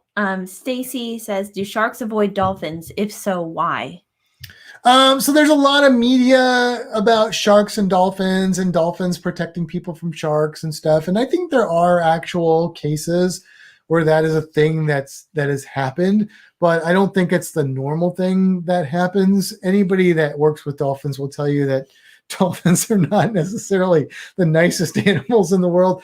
And usually if they are being nice to you, it's because they find you as maybe viable to be their next mate.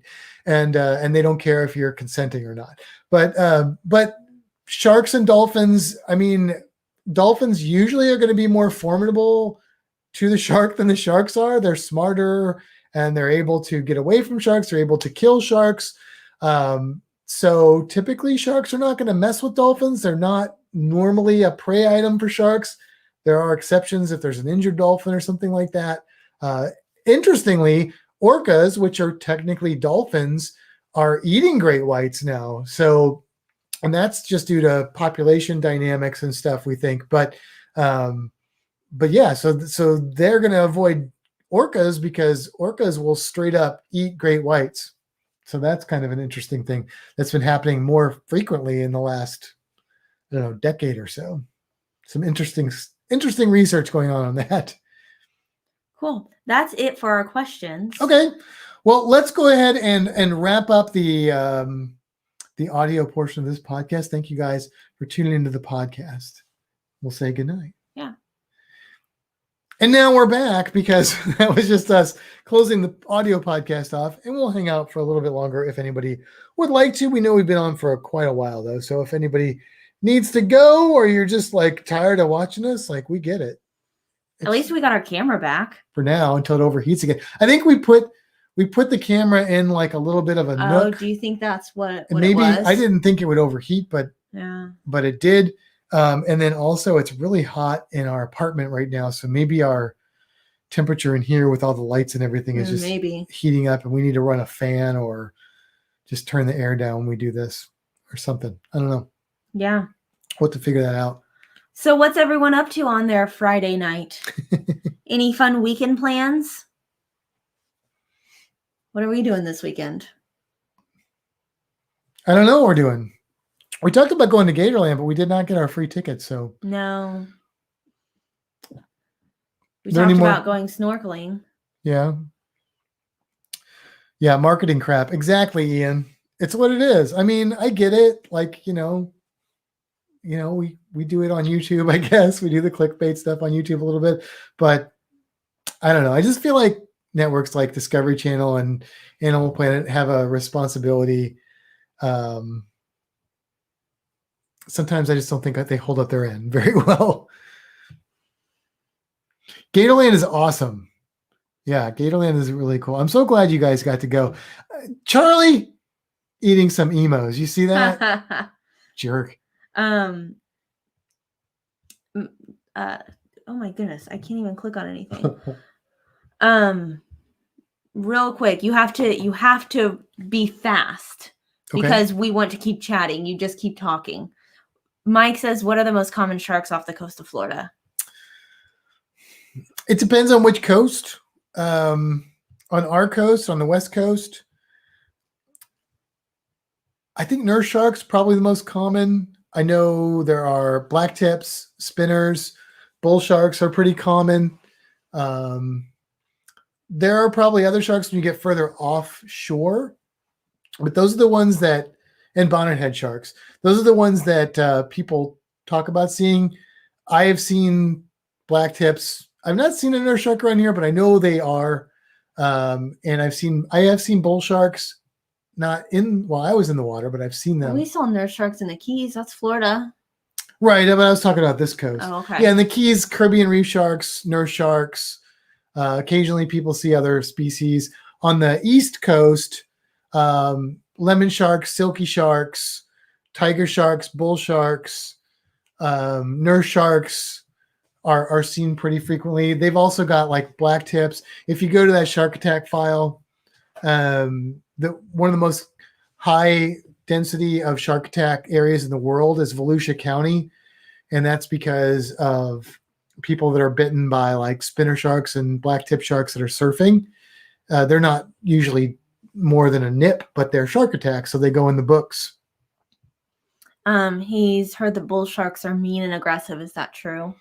Bull sharks are just another shark. The reason that they get the reputation that they have is because bull sharks tend to live in murky areas, and they're more, and they eat big things. They eat stingrays, they eat sea turtles, and they're pretty widespread. They're in Australia, they're in South Africa, they're in the United States.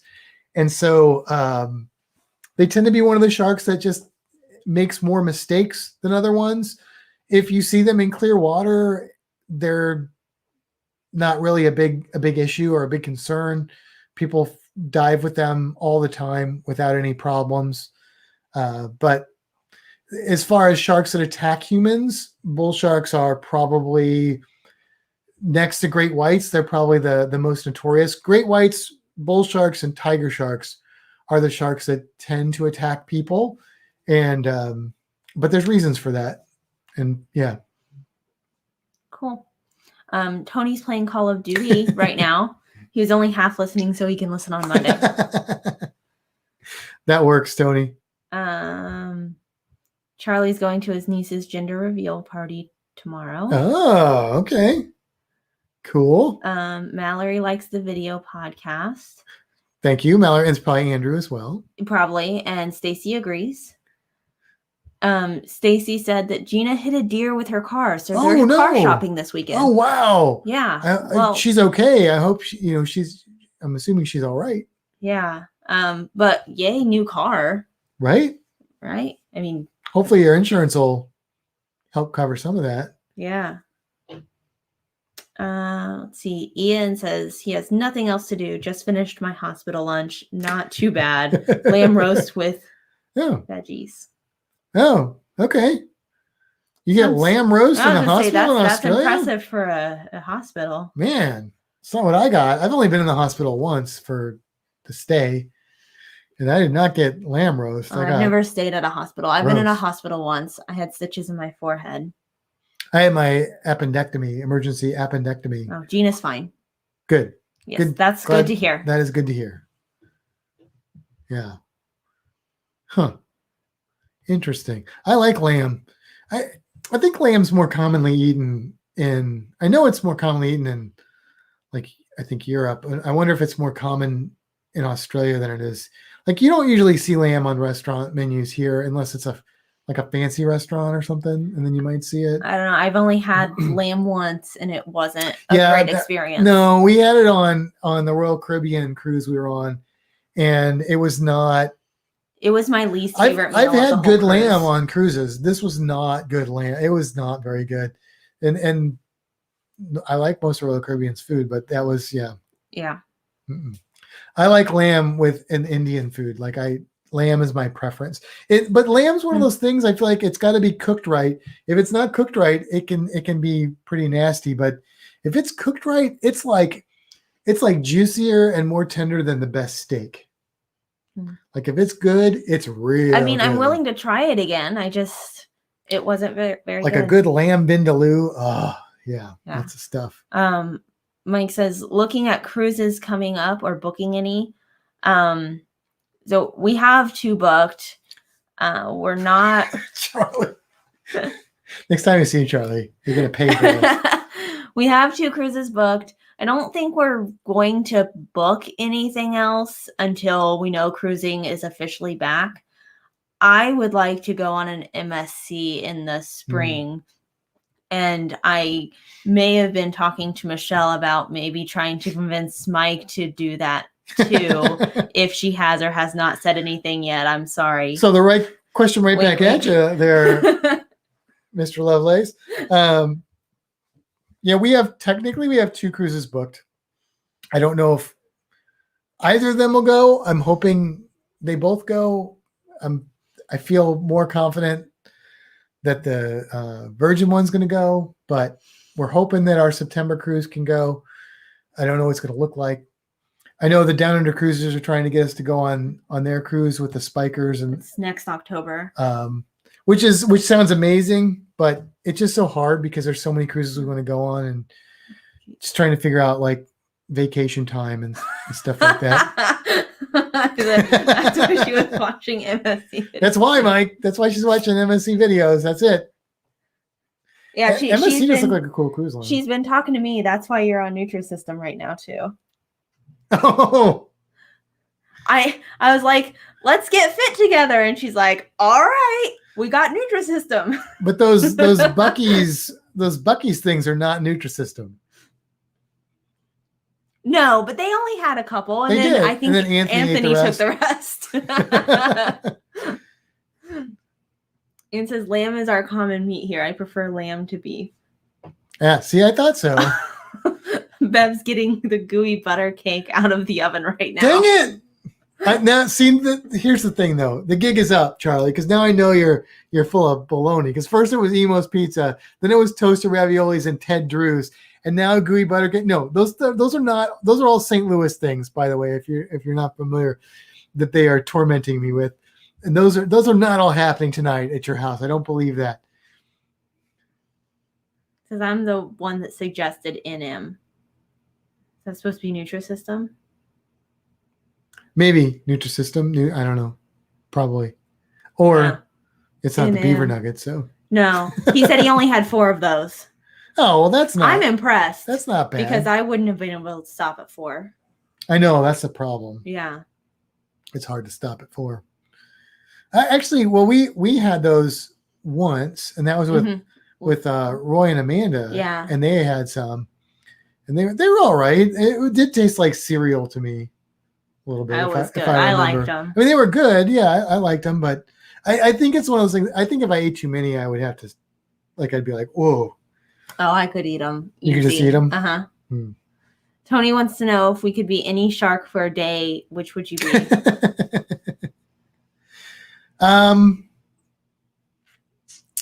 I'd have to be a reef shark species that would be somewhere in like Australia, Indonesia, just so I could see all the stuff over there. Maybe black tip reef shark. I'm not sure their total range, but I think they're in all those areas. I don't know. White tip reef shark. I don't want to pick one. If you're asking me what shark I want to be, it's more about what I get to do, what I get to see. So yeah. My first thought was nurse shark, so I can just chill at the bottom. But what's the point then? Why be a shark? I know. Well, that's why I said that was my first If you're going to be thought. a shark, be a shark. You know? Yeah.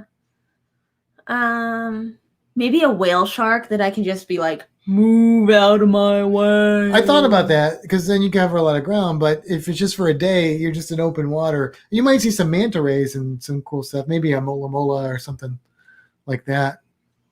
Your mom says, great show. I learned some new shark info. Missed 5 questions. You can quiz me in June and see if I've learned.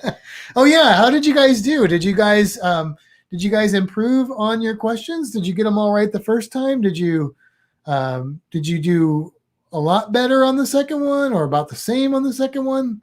How'd you guys fare if you did that? Tony said he'd be a spinner shark. It would be fun to be a spinner shark. Yeah. That's like the stunt shark. You know what? I think I'd be a mako. Oh, okay. Because they're fast. Yeah, I mean, that's the only time I'll ever be fast. I tried scanning Michelob Ultra into Nutrisystem and it wouldn't scan. It just rejected it. It's like, no, try again. Mallory got 10. Tony missed 2 the first time. That's pretty good. Yeah. That's pretty good. Yes, some of those were ones that I probably would have got wrong if I hadn't just done my homework on them. Let's see. When we were putting them in, I missed 1. I think you just got 1 wrong. I don't know. The hearing. Yeah. That's the only one I missed, right? Yeah. Yeah.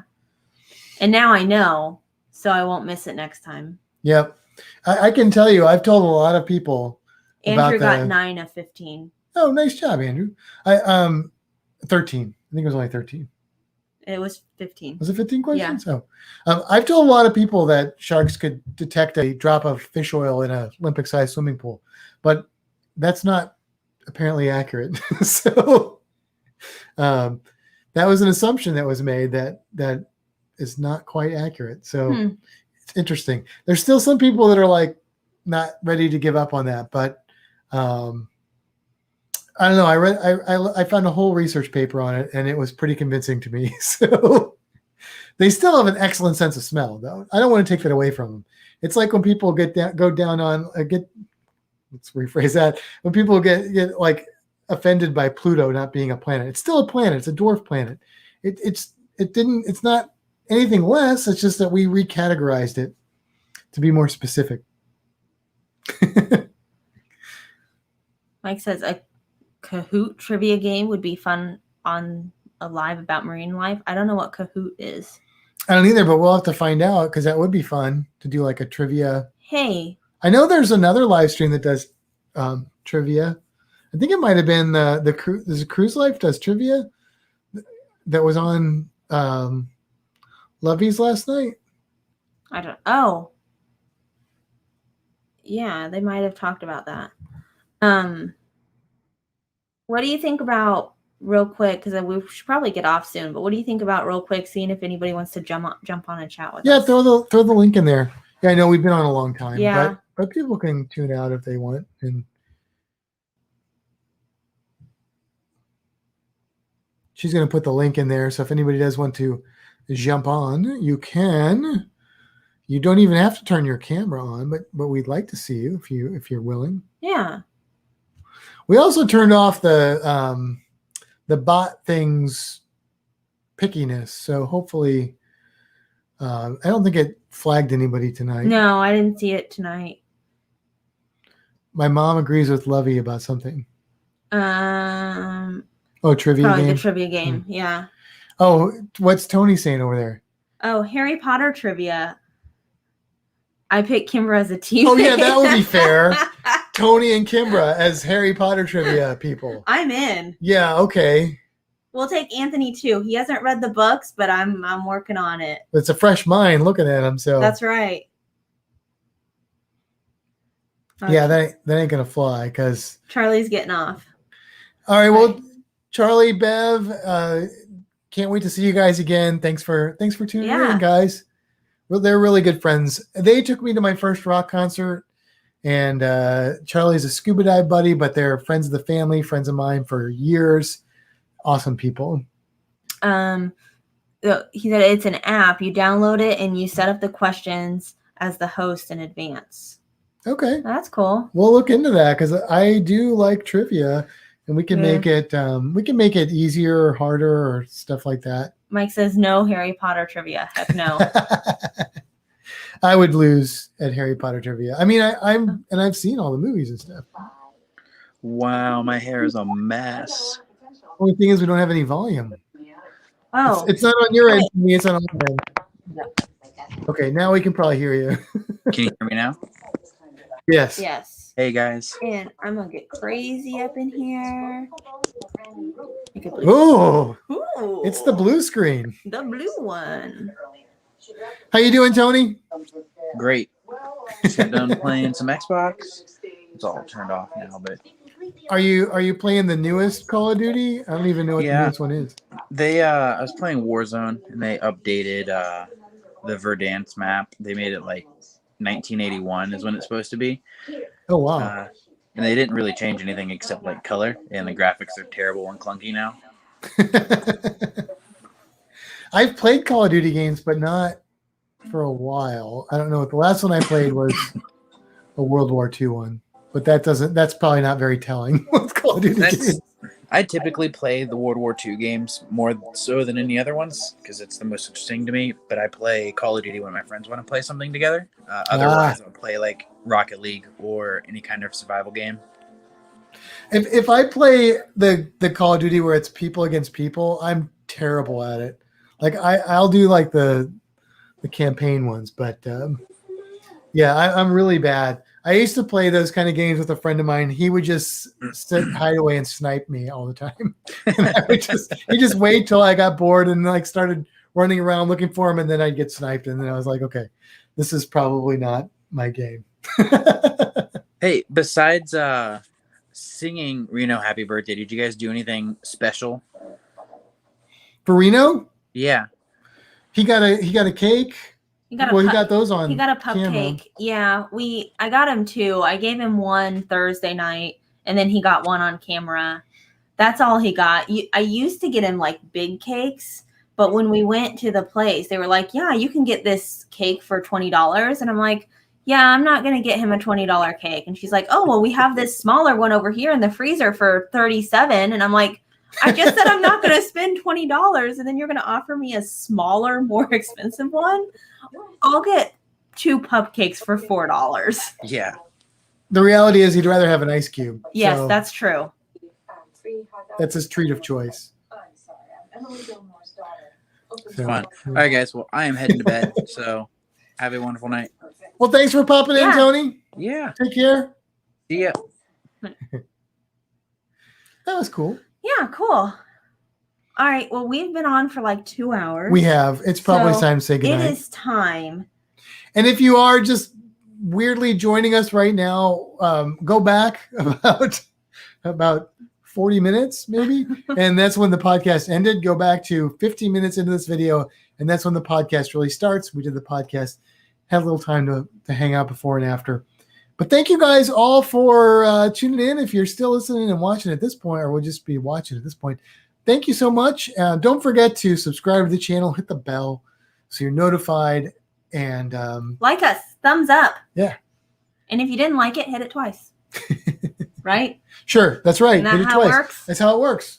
It'll double not like us. Yeah. All right. All right. But good night, everybody. Bye.